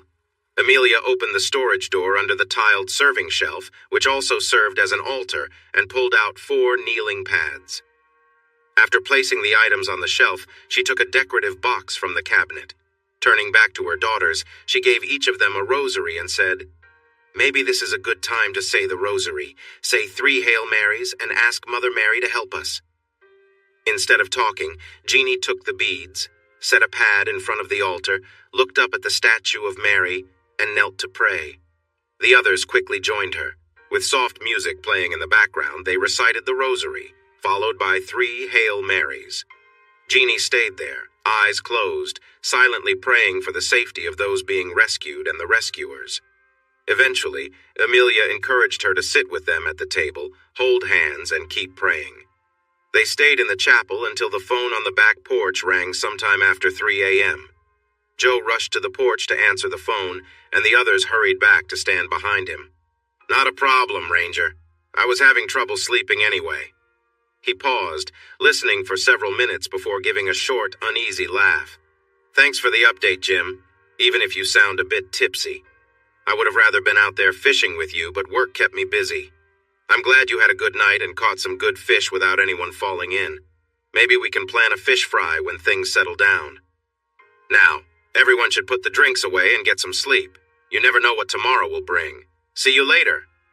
He turned back to his daughter with a big smile and said, "If I got the message right, and I think I did, they rescued the kids. They are safe, and no one on the team was hurt." Jeannie relaxed with relief, and Kathy hugged her tightly. Joe added, "Jim was a bit hard to understand. He mentioned they were all a bit tipsy and suggested I stay up to watch the early news, just like they planned, because there were whispers about something big happening on Lake Travis. I think he said that to be cautious, but I believe we need to make some coffee and watch the morning news starting at 4:30. The coffee tasted good and smelled even better, but the 4:30 news was quiet. Just after the 5 o'clock segment began, there was a breaking news interruption. The morning anchor reported a serious explosion and fire at a house on Lake Travis. He said the building had collapsed and the fire was still raging. A gas leak filling the basement before exploding was suspected because the destruction was so severe and the flames so fierce. There was no mention of survivors or casualties, so they waited anxiously for more information. At 8:30, Jeannie received a phone call from the DPS. After saying sorry for calling so early and for the sad news he had to share, the official told her they had confirmed her husband's death through a fingerprint from a severed finger. She asked how they knew he was dead instead of hurt. He explained that the evidence showed he had already passed away when the finger was taken. He mentioned that they hadn't found any other remains yet, but a search was taking place near Pleasanton, where the finger was discovered. She knew the actual remains were 75 miles away, buried under a large pile of red sand, and that the body might never be found. This thought made her heart ache with sorrow. After pouring herself another cup of coffee, she gathered her courage and called his parents in Chicago. They were heartbroken over the loss of their son. His mother made it clear they were upset with Jeannie, blaming her for leaving him. Taking a deep breath, she shared her sadness and recalled some happy memories they had shared, especially from Christmas. When they talked about planning a memorial service once the body was found, the conversation became awkward, and his mother began to cry again. Jeannie wished them well, saying they could talk later when they knew more, and then hung up. She thought to herself, "They blame me for leaving him. If only they understood." Tears filled her eyes again. Some of her tears were for her husband, but many were for the grief she felt, knowing she was part of the pain that affected his parents. Feeling worn out, Jeannie fell asleep on the couch. Her mom tucked her in, and she and Kathy went upstairs to rest. Joe went to his dealership to check on things, but returned a couple of hours later to join the others in sleep. Around 12:30, the phone rang. Amelia answered it and then went into Kathy's room to wake her up and hand her the phone. After about 10 minutes, she went to the living room and nudged Jeannie awake. "Jeannie, Alan called. He said Tim's boys were found safe in the brush near the fireside along with 2 high school students. Tim is going to the morgue to identify his wife's remains. She was found on a boat across the lake from the fire." Jeannie shed tears of joy for Tim and his sons, but also tears of sadness for Karen. Whatever had happened, she did not deserve to go like that. A few hours later, Tim called. His voice was distant and formal as he shared his sorrow over Larry's passing and offered his condolences. Jeannie put on her formal voice to respond, expressing her sadness for the loss he and his sons were facing. She offered to help him, but he thanked her and said no. Then he offered to help her, and she kindly said no as well. She understood they couldn't be together right now, but she had never needed anyone as much as she needed Tim at this moment. This made her sad. The Hildebrands had a late lunch, which was actually early dinner, eating canned chicken noodle soup and crackers. After watching the evening news, which didn't add anything new to the earlier story, they went to bed. Amelia woke her daughters at 7, urging them to have breakfast tacos before they got cold. Joe had already eaten and left for the dealership. Before he went, he mentioned there was no new news about the house fire on the morning broadcast. The 3 women enjoyed their breakfast, sipping coffee and chatting about light topics that avoided the tough times of the past. By 10:30, they decided to go grocery shopping and maybe visit North Star Mall for some fun shopping. They talked it over and decided to dress a little nicer, wearing sundresses and comfortable shoes. Amelia called the dealership and left a message for Joe about their plans. Just as they were leaving the garage, Jeannie remembered something Joe had said. "Mom, Kathy, did you bring your safety devices? I should go back to get mine. Do you want yours too?" Even though they were used to visiting the nearby range, carrying safety devices wasn't something they did every day. Yet. They went to North Star Mall first, since their grocery list included items that needed to stay cool. They found shopping for clothes to be more fun than grocery shopping. After shopping, they had a bag from Foley's and another from Frost Brothers when they stopped at the food court for a snack. They picked up another bag at their next stop, Josky's. Happy and loaded with bags, they left Josky's and walked toward Amelia's car, parked near the large, giant Justin's boot sculpture in the north parking lot. For reasons she couldn't explain, Jeannie noticed a white service van moving slowly in the distance, keeping pace with them. She watched it for a little longer and then called to her mom and sister, pretending she needed to adjust her bags. They joked with her until they saw her serious expression. Jeannie turned her back to the van and signaled for them to look behind her. "Don't stare, but look over my shoulder. See that white van? It's been slowly following us toward the car. I'm not sure if we're in any danger, but let's go back inside the mall and call Dad just to be safe. If they turn around or come back when we go to the mall, drop your things and run." She laughed and pointed towards the mall as she walked that way, with her mother and sister following her. As soon as they turned around, the van backed up and sped to block their path to the mall. They dropped their bags and started running, but it quickly became clear they were too far away from safety. Jeannie led her family behind a large pickup truck. They crouched down, with Kathy peeking over the hood. "It stopped, and 3 men jumped out. They're coming towards us and moving between the cars." Jeannie took charge. "Mom, go to the front and take the one on the right. Kathy, you can see over the hood, so take the one in the middle. I'll go behind the truck and take the one on the left. Wait until they come out to shoot." The men seemed determined to catch them as they ran. Each had a weapon, but they were not pointed toward the women. The man on the right reached them first, and Amelia fired. A moment later, Kathy fired too. The gunman on the left shot at the pickup, breaking the glass but not hitting anyone. Jeannie shot him in the chest, and when he didn't fall, she shot him again. The van kept moving toward the mall, but then turned onto the same row where the women were. When it saw the women shooting, it speeded toward them. Jeannie moved to the back corner of the truck to get a shot at the driver, while Amelia and Kathy faced the van, ready to shoot. Jeannie noticed that the man her mom shot was trying to grab his weapon lying a few steps away. She shot him in the shoulder and yelled that if he moved again, she would stop him. A man leaned out of the passenger window of the van with a rifle. "Shoot the driver!" Jeannie yelled, firing twice at the passenger with the rifle. She heard more shots, and the van swerved off, hitting the back of a nearby car. It was quiet for a moment, and then a man jumped from the sliding door of the van with a gun, shooting at their pickup. When he stopped and began to run, Jeannie steadied herself and fired twice, hitting him in the back as he fell to the ground. Mall security and a police car arrived quickly. The women stayed crouched behind the truck, cautious in case there were more threats nearby. The police asked everyone to come out with their hands up, but Amelia shouted, "We won't come out until you check the van and the injured men near us. They shot at us and tried to take us away. We don't know if it's safe yet."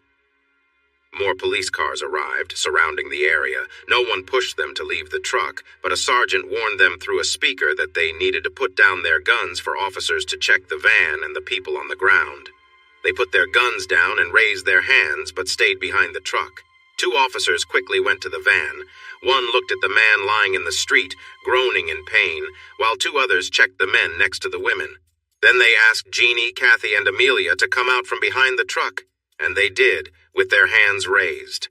The women were held at the police station for over 3 hours while officers sorted through information from other law enforcement and from the survivors. Joe and his lawyer arrived quickly after being called, but not much was asked of the women during the first 2 hours. Things changed after the police found out that the men were part of a local gang. They listed the crimes the gang members had committed that day and the punishments they could face for trying to kidnap the women. When they suggested they might reduce the charges if they cooperated, the gang leader, Darius, admitted they were contacted by a man offering them $20,000 each for Amelia, Kathy, and Jeannie. He didn't know the man's name, but they were given a phone number to call once they had the women. That's when the FBI got involved. The FBI, informed of related events, first questioned Jeannie about an attempted break-in at the Housemans, about the abuse claims she made against Larry, and about his recent passing. She kept her story straight, and her family supported her. When Joe threatened to have Jeannie stop cooperating and bring in his lawyer, the FBI decided it was better to find out who hired the gang. The San Antonio police and the FBI planned together. They had Darius call the number and claim they had the 3 women. They were told to take them to a warehouse on the southwest side, off US 90, near Kelly Air Force Base. To prepare for a possible ransom request, 2 agents went with Joe back to his business to set up a recorder for any incoming calls. No one, not even Jeannie or her family, thought the attempted kidnapping was for money. Everyone believed it was connected to the earlier threats from her husband and the reward for capturing her, but they felt they had to take the risk. Joe and the agents stopped at the car dealership's waiting room for coffee and some sweetbread from a nearby bakery. They were enjoying their snack when the receptionist handed Joe a call. "Joe Hildebrand, how can I help you?" he answered. A voice on the other end was somewhat hard to hear. "We have your family, Joe Hildebrand. We were going to take them out of the country and sell them to the highest bidder. Your wife will bring a good price because of her age, but your daughters, they will bring in even more." "What do you mean you have them? I just spoke to them hours ago and they were at the mall. You must be joking," Joe responded. "But you haven't heard from them since, and you won't unless you follow our orders." "I still think you're joking, but what do you want?" "First, you need to bring us $100,000 for each woman. When you give us the money, you tell us where Tim Kelly is. Our men are all over the state, and once we confirm where he is, we will let you and the women go. If you call the police, we'll hurt you and sell the women. Do you understand?" "I understand, but I need proof that you have my family. Let me speak to one of them." "They are in another room. I will show them to you when you arrive in 1 hour. If you're not here by then, say goodbye to them." Do you really think I have $300,000 just sitting in my office? I'll need time to gather that money. You have 1 hour. I will call back then. If not, goodbye. The agents contacted the phone company and quickly alerted their superiors. The police had already arranged another service van to replace the one that was stolen, and the SWAT team was ready. Their plan was to go straight to the warehouse, wait for the doors to open, and then go inside. An armored truck would be nearby and ready to help if needed. But there was one big problem. The call for ransom came from the local office of a state senator. Joe and the agent stayed in his office while the SWAT team headed toward the warehouse after 40 minutes. They planned to enter only after receiving a second call. Another team went to the senator's office, watching to see if another call would come from there. It did, exactly 60 minutes later. The SWAT team arrived at the building just 2 minutes after receiving the call, capturing 5 more members of the local gang without firing a single shot. The senator and 3 other men were in his office when the police rushed in, ready for anything. He was still on the phone with Joe, making plans when everything he thought was safe changed in an instant. Joe and Jim Boyd decided not to tell Tim about the kidnapping attempt, knowing he would get too involved. Tim eventually found out through the news, but by that time, everything had been resolved. They were able to convince him it was all over. He was not happy about not being informed, but he accepted how things turned out. In the days that followed, the Hildebrands watched the state government fall apart on TV, with rich businessmen, preachers, and even some women being implicated in various scandals. They knew where the information came from, but they kept quiet, not wanting to draw attention to themselves. They attended Karen's funeral, which was delayed due to an investigation. It took place in her hometown, and they sat toward the back with Jim Boyd and his wife, the Housemans, Alan, Chet, Jennifer, Randy Jackson, and many of Karen and Tim's friends. Tim's remarks about Karen moved everyone to tears. After the service, they gathered outside before going to the gravesite. Alan led them in, remembering Karen, and asked them to join him in a moment of silent prayer for her. Jeannie prayed passionately, promising to care for her children if the opportunity arose. After a brief graveside service, the Reverend invited everyone to the American Legion Hall to celebrate Karen's life and her work with school children. The hall was filled with her mementos and photos, including a large framed picture of her with her sons and husband, all smiling together. This only made the reason for their gathering more heartbreaking. The little boys stayed brave throughout the day, but they showed their emotions when Laura and Will hugged them. They lost their composure completely when Patty and Jeannie knelt before them with open arms. They jumped into their embrace, cried hard, and found comfort in their hugs. This brought the line to a stop. Tim suggested that the Reverend lead a prayer, and then everyone could get a plate of food. They would try to see everyone before leaving. He turned away and quietly cried for a moment before pulling himself together and drying his eyes with his coat sleeve. When he turned back, he saw the women standing with the boys in their arms, talking to the grandparents. Chet put an arm around Tim's shoulders, while Will hugged him tightly. "I can't believe this, Tim," Will said, his voice thick with feeling. "And I can't believe what they did either," Jim Boyd added softly, standing in front of Tim. "I can almost hear their cries. I wish I could make it worse for those who are still here. I promise you, buddy, I will find a way." "I wish I could bring them back just to make them pay again, but in a slower and more painful way," Tim said fiercely. They all shared a hug, feeling a bit awkward afterward. Meanwhile, the crowd was focused on Patty, who was holding Mark, and Jeannie, who was holding Patrick as they chose food for their plates. Tim knew he had to talk to Karen's parents about what had happened, but he felt confident that the story was innocent enough. Still, he wanted them to think well of Jeannie and Patty, so he planned to explain things carefully. Tim joined his sons at the table and nibbled at his food, but the emotions of the day had worn him out, and he had little appetite. Jim, the Housemans, Chet, Alan, and the Hildebrands were very attentive to Karen's family.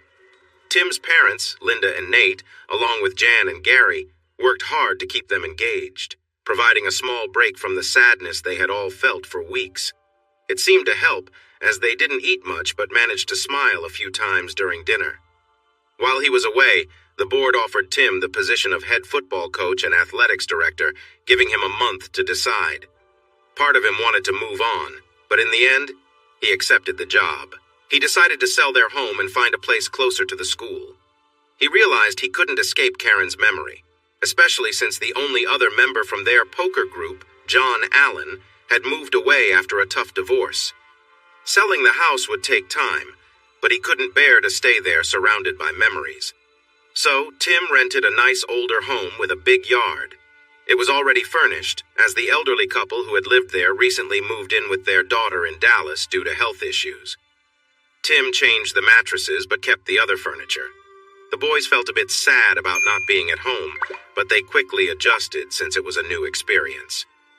Although both returned to work in late April, Jeannie and Tim decided to keep their relationship friendly and casual out of respect for Karen. Jeannie felt sad for Tim and his boys, knowing they needed time to grieve.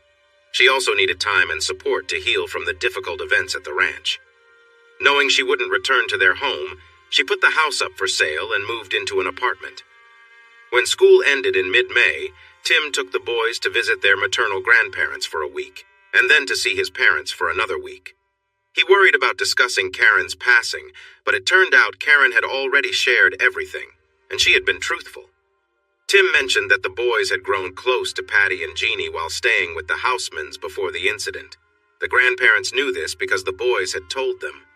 Tim's father-in-law finally stopped him and said, "Tim, you were a wonderful husband to our daughter.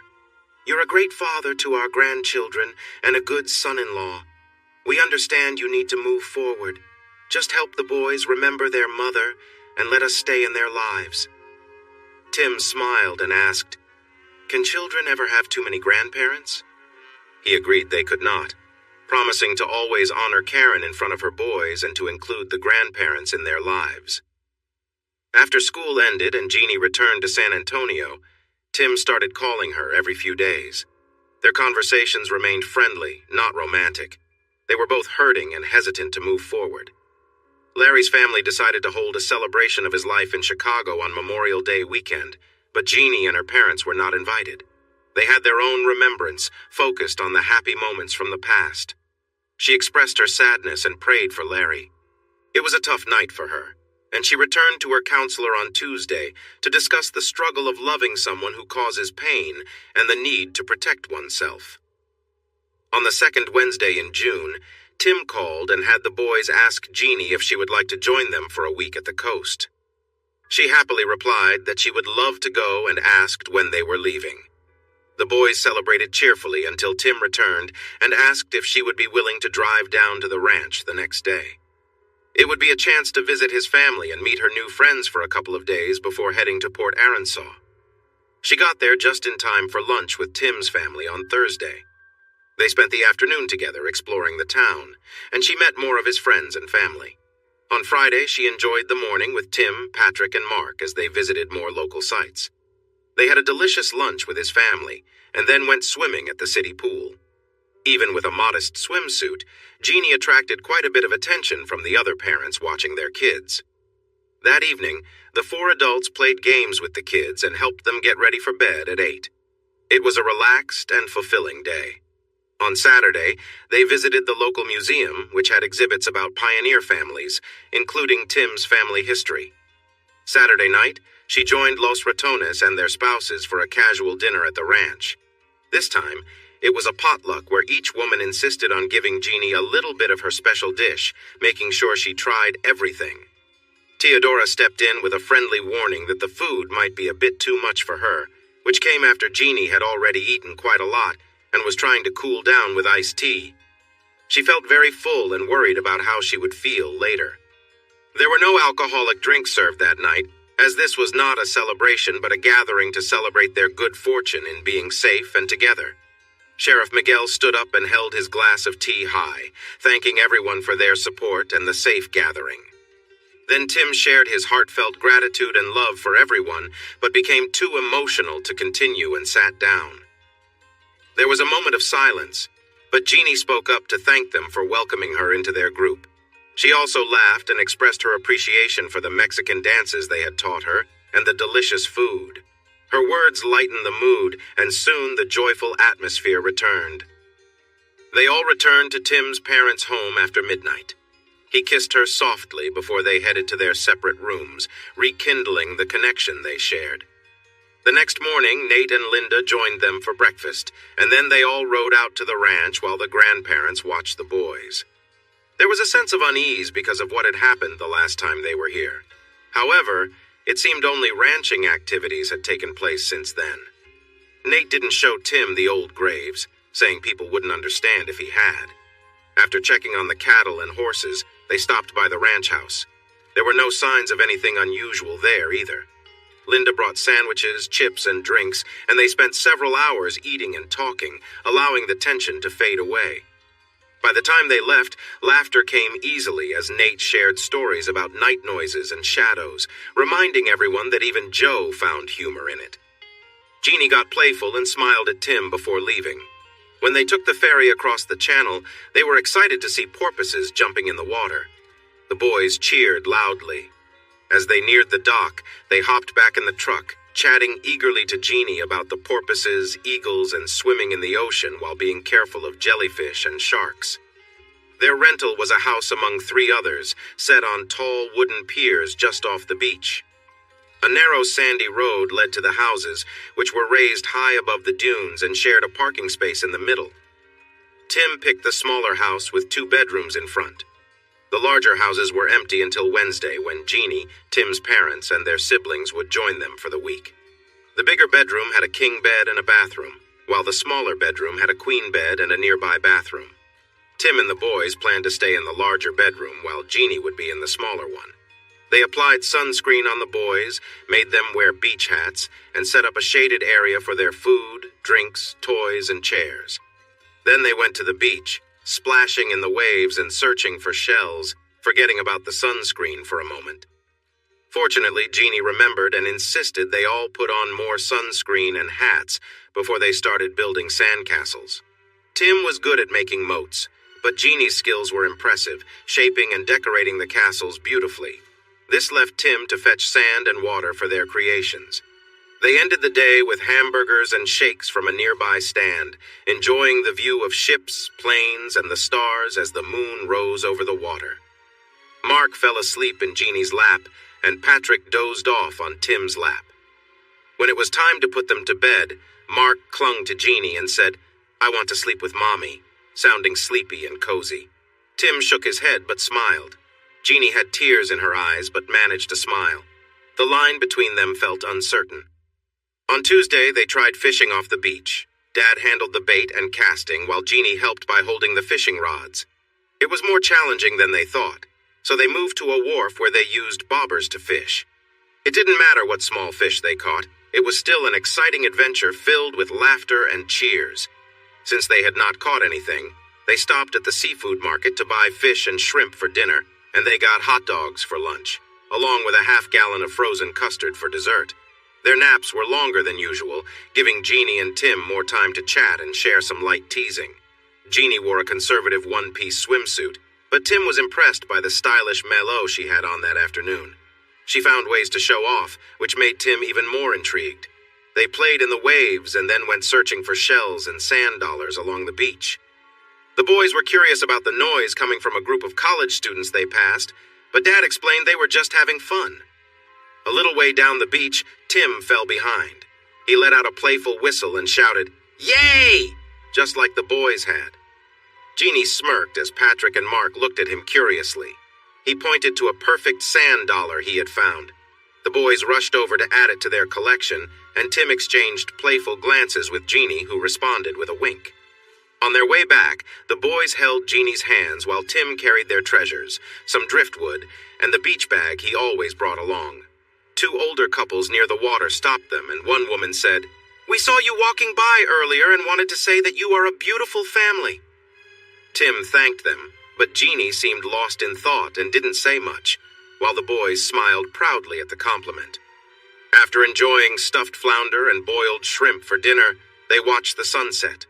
The lights on the oil rigs and ships lit up, and the stars began to appear. The moon shone brightly in the sky. They all cuddled up on the rocking love seat, and soon the boys fell asleep. When Tim tried to move them to the big bed, they both wanted Jeannie with them. So, Tim brought her nightgown and changed rooms with her. Jeannie lay between the boys, holding them close, and quietly shed a few tears. Tim went to bed surprised at how easily his boys had accepted her as part of their family. It was almost time to make the call. The Kelly family arrived in 2 cars at 10, followed by the Hildebrands and Alan at 10:30. Alan and Kathy were sitting closely together in the back seat, and it was clear their relationship was growing stronger. Once everyone had their beach gear on, Tim asked Nate, Linda, Jan, and Gary to take Jeannie and the boys to the beach, set up, and he and the parents would join them shortly. They looked a little confused, but agreed without hesitation. "I asked you to stay because I need some advice. Jeannie and the boys are getting close much faster than I expected. Mark called her mommy on Monday night, and both boys slept with her last night. I know that may sound okay, but I don't want Karen's parents to be caught off guard by this. How would it be to invite them down to stay in your extra bedroom, Joe and Amelia? If they see how well the boys connect with Jeannie, maybe it would help. What do you all think?" There was some discussion back and forth among them before they agreed. Tim's mother suggested that she and Amelia should be the ones to invite Karen's parents, and they quickly accepted. Jeannie felt surprised when Tim told her, and she was a bit nervous when they arrived later that afternoon. Karen's mother added to the tension at first, but after a few hours her jealousy faded as she grew fond of her grandsons and accepted how much they cared for Jeannie. Sharing meals, spending time at the beach, souvenir shopping, taking pictures, walking together and looking at the stars brought everyone closer. The boys thrived in this environment of love and support. The 3 younger couples decided to go to a club on Saturday night. They enjoyed some drinks and danced. Nate, Gary, and Tim had to be on guard against some college boys who were being too forward, but they managed to keep things friendly. The compliments from the strangers made the girls feel appreciated. Nate and Gary were eager to return home as they had plans for the night. Tim was busy making plans during the ride back. When they arrived, he grabbed a couple of towels, his car keys, and Jeannie, and headed down the beach to a quieter spot he knew. Jeannie moved closer to him and asked, "Where are we headed?" "Somewhere private," he replied. "But we have the whole house to ourselves. The boys are staying with their grandparents tonight, remember?" she reminded him. "Yes, but with what I have in mind, I think everyone would be awake sooner than later," he said earnestly. "What? I don't. Oh, really? Ha! You have quite the confidence, don't you? I'm not like that." They started around 1. By 2, the air mattresses were flat, and the nearby house, which had been dark when they arrived, was now lit up. She was upset with him about how he treated her. They were dressed and sitting in the pickup, watching the waves shine in the moonlight when the deputy drove up and jokingly asked if they had heard any strange noises. They hadn't, and he casually said they might feel safer a mile down the road where there were no houses to report noises. They thanked him. He went north while they continued south and decided to go for a swim in the cool, misty moonlight. Campers 2 miles away thought they heard a mountain lion around 3, but zipped up their tents and tried to sleep. Tim thought their earlier encounter was unforgettable, but tonight's was something much bigger.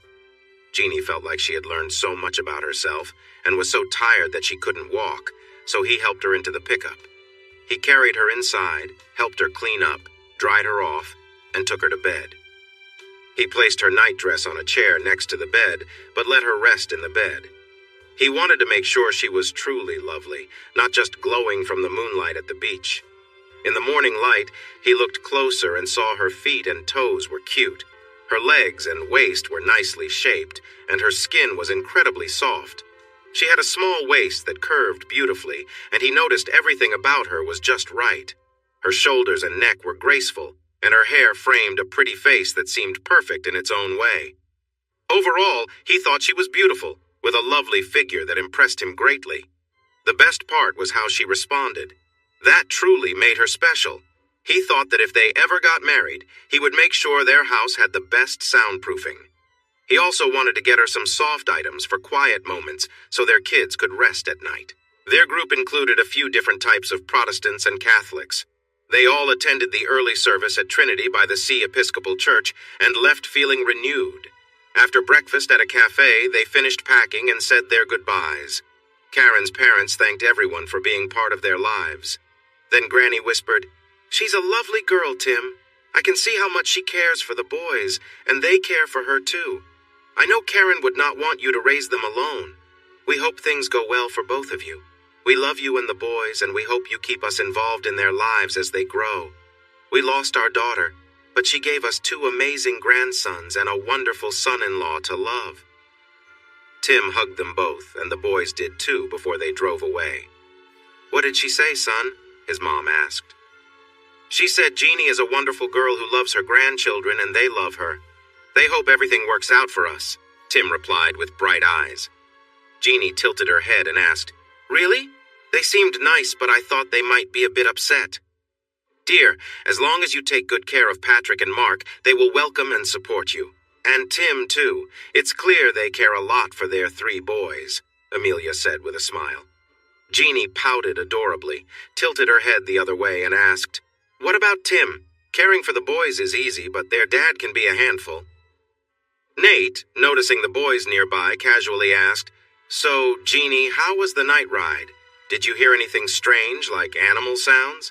I thought I heard something once, and then a police car went by quickly, so I wondered."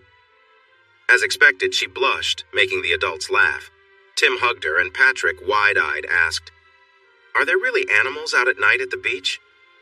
"There must be," Nate said with a serious tone. "I'm pretty sure I heard something. It reminded me of what we heard at the ranch. It might even be the same one." "Who would win between an animal and a shark?" Patrick asked excitedly. "If they are both in the water, the shark would win," Nate replied. "But if they are on land, I would bet on the animal, especially this one." "Daddy, is that animal like a big, pretty cat?" Mark asked. "I think our teacher showed us a picture of one if it's a big cat." Nate chimed in. "Yes, Mark, this one is definitely a beautiful kind of big cat. I don't know how risky it is, but it can make loud noises, so maybe it is risky." "That's enough," Linda said, trying to stop her husband and protect her friend from the ongoing laughter.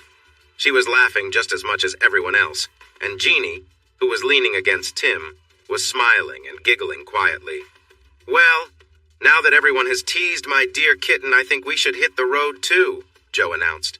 "When are you coming home, kitten?" "Maybe never, Dad. You, Mom, my sister, and Alan are enjoying Nate's silly jokes too much," Jeannie said with a playful frown. "Kitten, before you pout, remember I was at the ranch too." Everyone laughed, and Tim hugged Jeannie to his chest, covering her ear with his hand. She smiled widely, thinking of the fun they had last night at the ranch. Nate picked her up and spun her around, saying, "It's only because I care about you, sis." They all hugged, saying they had to do this again before football season started, and then Jeannie, Tim, and the boys waved goodbye from the top of the dune. "Is there any chance we could stay just one more day?" Jeannie asked with a hopeful look. "Already taken care of," Tim replied. 1 more day and night at Port Aransas, 3 more days at the ranch, and Jeannie returned to her parents' home in San Antonio. Tim and his sons drove to Austin, where they had rented a house, but he was ready to start looking for something more permanent. The next morning, Tim woke up early, eager to make changes in their life so he could feel secure before focusing on the upcoming football season. He took the boys to the Happy Lions Learning Center, the daycare they had attended the previous year and would go to this year during school hours. Miss Beverly was thrilled to see them, just as they were happy to see her and their friends. After watching the warm greetings and hugs, Tim got serious about finding a stable home. Instead of looking for another realtor or talking to the one he had hired for his house, he decided to ask around. He knew a lot of locals, and they were well informed about the area. He chose to start at the administration building, a place filled with people who loved to chat.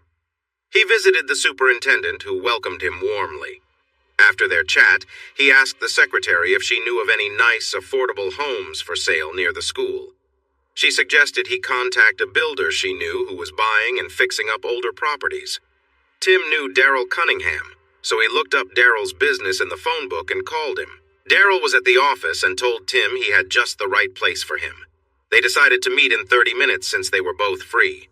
After a friendly greeting, Daryl explained that the house and land he was going to show him used to belong to an older couple who were not well. They sold it to him for a good price and moved to Dallas to be near their daughter. Daryl felt a bit guilty about getting such a great deal, but he was glad the former owners were happy. He started fixing up the house by taking out the old carpets and refinishing the wooden floors downstairs and on the stairs to the second floor. There was still a lot to do, upgrading the electrical and plumbing, repainting the inside, and fixing the roof. The outside walls made of native rock were in excellent condition, and the house was well insulated for its time. The rooms had solid walls and good materials. The trees, shrubs, and lawn were also taken care of, looking nice and healthy. Tim shared that he couldn't buy a house until his own was sold, but Daryl offered to help him with temporary financing for up to 6 months. Tim knew making 2 mortgage payments would be tough, so he called his realtor. She was excited and said she had someone interested in his house and asked if he could meet her there. When the realtor arrived, she brought a young couple with her. She introduced them as her niece and her niece's husband and asked if she could show them around. Tim agreed, but mentioned that the house hadn't been cleaned in over a month. They didn't mind. They loved the house and made a full-price offer right away. Tim had already signed paperwork when he hired the realtor, so they all signed the new documents. The couple wanted to move in 3 weeks from Monday, which meant Tim had to hurry. He called Daryl to let him know he was ready to discuss the offer. When he arrived, Daryl and his son, Dale, who was athletic, were on the roof examining the old cedar shingles. They climbed down, shook hands, and after some small talk about the upcoming sports season, Daryl asked, "Are you sure you don't want to buy this place right now, Coach? I can sell it to you for what I paid plus a little extra for the repairs I've done. Believe me, it's a great price for such a well-built house on 11 shady acres. Honestly, the other 10 acres could be worth at least $1 million someday, and that day might come sooner than you think. Well, Daryl, I hope you don't expect me to pay $1 million. I'm about $750,000 short." Daryl laughed and said, "Coach, I'll take the $250,000 you have if you let me handle the repairs and renovations. To be honest, I'm a bit stretched financially right now, and I have a bigger project in mind. With your money, I can make that happen, and I might even get rich before you do." They spent the next 90 minutes carefully examining the house, with Dale noting down things that needed fixing, or that Tim wanted done. When they finished, Daryl gave Tim a rough estimate that felt doable, and they shook hands on it. Daryl mentioned his teams were busy today and tomorrow, but would send a plumber and electrician to take care of some issues. Since there was no realtor involved, they agreed on a basic sales contract and decided to use a lawyer they trusted who also had a title company. The survey was recent, so the title company should be happy. If there were any problems, they could use the same surveyor at a small cost.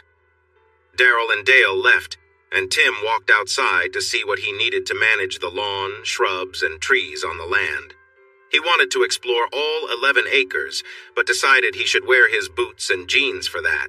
So he hopped in his truck, drove to a nearby grocery store, and picked up a 6-pack of beer. When he woke up that morning, he owned one house.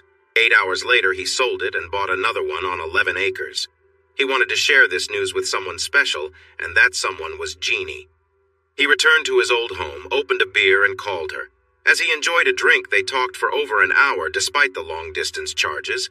He was happy to pay for it. Hearing her voice made him feel alive. When he arrived, the boys were ready to go. Since it was still early, he took them to see their new house. The thought of a new home got them really excited, and they chattered away, mostly at the same time, all the way there. They loved the big yard and all the trees, but Mark asked why things were messy in the house and why they didn't have any furniture. Daddy explained that their furniture would arrive later after they got some work done on the house, so they were staying in a motel until it was ready. The kids liked the motel because it had a nice swimming pool. The next day, Tim dropped the boys off at daycare at 8, and then spent the morning setting up his utility and phone services for the new house, changing the address for mail, and removing Karen from all the bank accounts. He was in charge of her estate, so he had the death certificate, official letters, and other important papers. There was a lot to take care of, and it felt like too much at times. The life insurance and other policies had paid out. He wanted that money to go to her sons, so he created trust funds of $100,000 for each of them. He also set aside $10,000 in savings accounts for each boy and gave the remaining $80,000 to Danny, a friend in Round Rock who was good with investments. Danny made smart choices that turned out well later. He bought $1,000 each of stocks from companies like Apple and Microsoft, and another $1,000 in shares from Walmart. He also invested in some well-known companies and used the rest of the money to buy real estate near Lake Travis. Tim appreciated Danny's reasoning for each investment so much that he decided to give him $15,000 from his land and cattle savings, telling him to use it wisely. Normally, he would buy more cattle, but 25 years later, this decision helped him earn much more in his teacher retirement. While he was discussing things with the plumbers and electricians, Jeannie arrived in a new 1980 Jeep Grand Wagoneer that her father gave her. The Jeep was striking with its white color and wooden trim, but the workers really took notice when she stepped out. She was wearing sandals and short shorts with a red and white checked top. She seemed to light up the area with her presence. Noticing she had caught their attention, she walked over, kissed Tim on the cheek, greeted the workers, and asked to see the place. She was very impressed by the beautiful woodwork, the banisters, the fireplace, and the spacious living and dining area, as well as the large bedrooms and closets. While she wasn't as impressed with the kitchen layout or the bathrooms, she absolutely loved the yard and the 10 acres of woods around the house. After she shared her thoughts, Tim called Daryl's office and asked him to come by. He arrived right after lunch, and Tim suggested they take another look around, this time with his interior designer. Daryl smiled and said, "Let's go, Miss Jeannie." With wide eyes, she took Tim aside and said, "I didn't mean to start all this extra work, Tim. You asked for my thoughts, and I gave them, but if you like everything as it is, you should keep it that way. This isn't my home." Tim smiled, gently took her arm, and brought her back to Daryl. But before they left, she thought she heard him quietly say, "Not yet." Her heart raced. Jeannie felt that the changes she wanted were made easier by Tim's choice to put on a metal roof instead of replacing the cedar shakes. Daryl had a roofing team available and some extra materials that matched the stone walls of the house. They made a deal that benefited them both. The metal roof would be safer during storms, look nice, and cost less to install and keep up. The plumber and electrician were finishing their work on the original upgrades but had to shift to the new tasks in the bathrooms and kitchen. They took measurements and gave Tim a paper full of drawings and figures. "Let's go pick out appliances," Tim said with a smile. Jeannie looked at him thoughtfully, reminding him that those were just her ideas based on her taste, so he shouldn't feel pressured to replace things he liked. He just smiled and said, "Let's go. I need to grab the boys at 5, and Daryl suggests a store near Austin."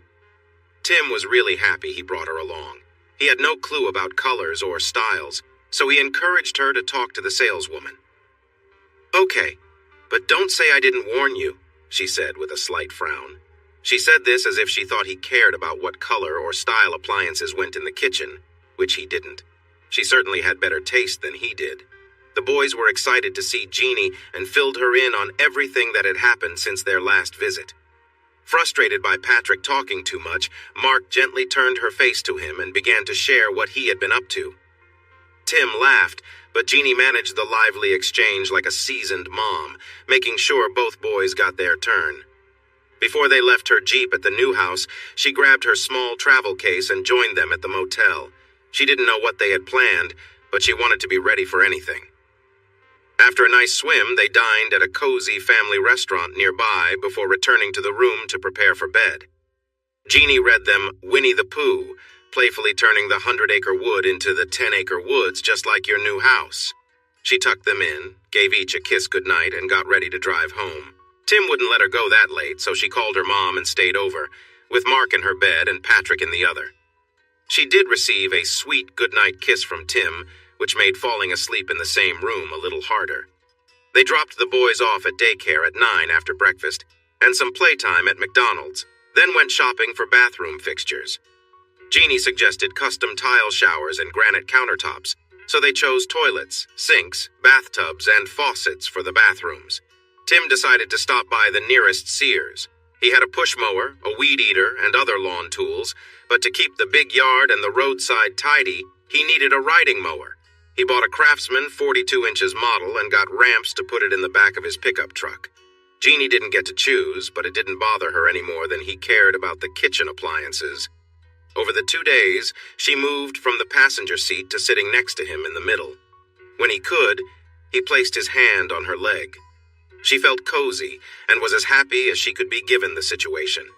It was too soon to be open about their relationship because they didn't want to create any gossip, but in her mind, they were a couple thinking about their future.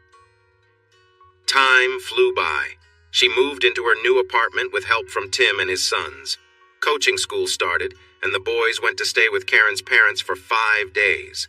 The staff was set with people Tim knew and trusted. He kept some of the familiar staff and added 2 great coaches, making coaching school a mix of learning and team bonding. They attended lectures and clinics until lunchtime, then returned to a conference room at the hotel. They enjoyed a catered lunch, and Tim taught them about offensive techniques, sets, and the playbook they would use at all levels, from 7th grade up to varsity. After a break, his defensive coordinator and good friend Bill Owens, who had done very well as a coach, led the staff in learning defensive techniques, sets, schemes, and strategies they would use at every grade level. At 5:30, they went to the hotel bar for drinks, games of pool, and chatting. By the end of coaching school, they all understood the same coaching ideas, how to treat players, and the details of offense and defense. They had become friends, which would help get them through the long and busy high school football season in Texas. Being a single father while also being the head football coach and athletic director was tough. He had discussed this with the superintendent and board members when they offered him the positions. They believed he would manage well, but he had doubts then, and even more as the season got closer. Jeannie also had teaching and dance team responsibilities that kept her busy with practices and games, which made things a bit hard for him. Then people began to help. Miss Beverly offered to take care of the boys until he finished with practice, if he let them come home with her for dinner. Sharon and her sister offered to babysit when needed for away games or other events, and they had a list of other babysitters available as well. Sharon still looked at him with a desire for what they once had, but she understood that he had a new partner now, and her college life was getting more exciting. The grandparents and siblings showed more interest in joining the boys for home games, staying until their dad finished on Saturday afternoon, which eased a lot of pressure. Jeannie did everything she could to be there for the boys and keep them happy. She often picked them up and took them home. She cooked for them and helped them get ready for bed if their dad wasn't there. They grew closer to her. It wasn't perfect, but they made it work. The football season turned out to be the best in 20 years. They only lost 1 game, a close match decided by a last-minute field goal to the district champions. That loss kept them out of the playoffs, but the champions went on to win the state title.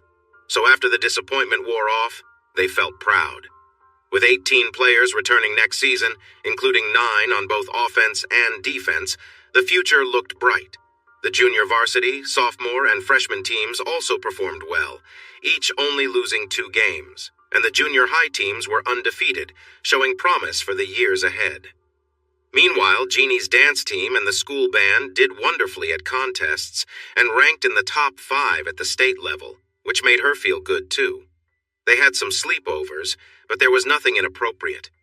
Jeannie loved the new house, and she joined the boys' campaign for a swimming pool next summer.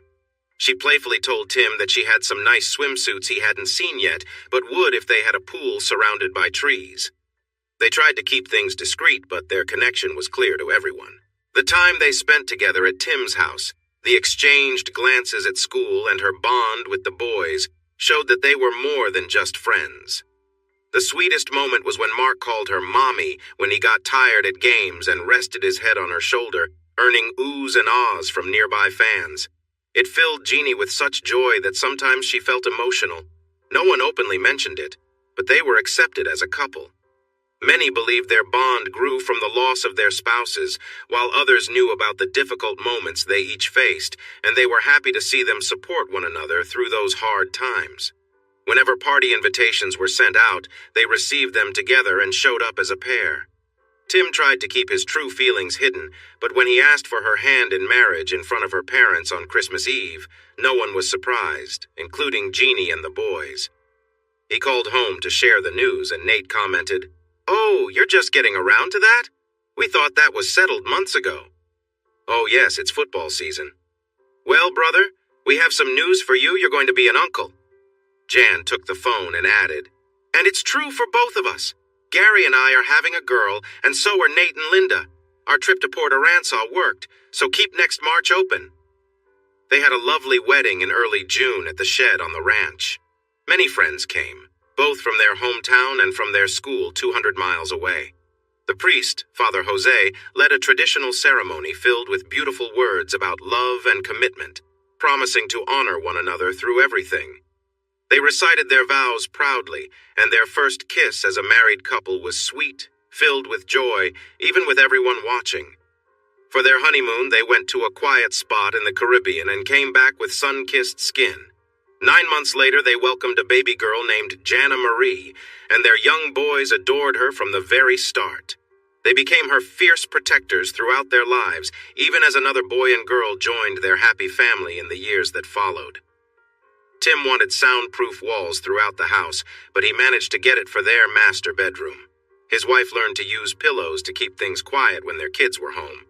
When they were away, the trees around the house helped muffle noises, but their nearest neighbors always knew when they were alone, and they sometimes used that to entertain themselves. Jeannie got the kitchen and bathrooms she wanted, the boys, and their mom, enjoyed a swimming pool, and Tim installed a high-tech security system that everyone agreed was a smart choice. But that's a whole different story. Thanks for watching this video. Don't forget to subscribe to Infidelity Plus to stay updated with more captivating tales of infidelity and payback. Turn on notifications so you're the first to see our latest content.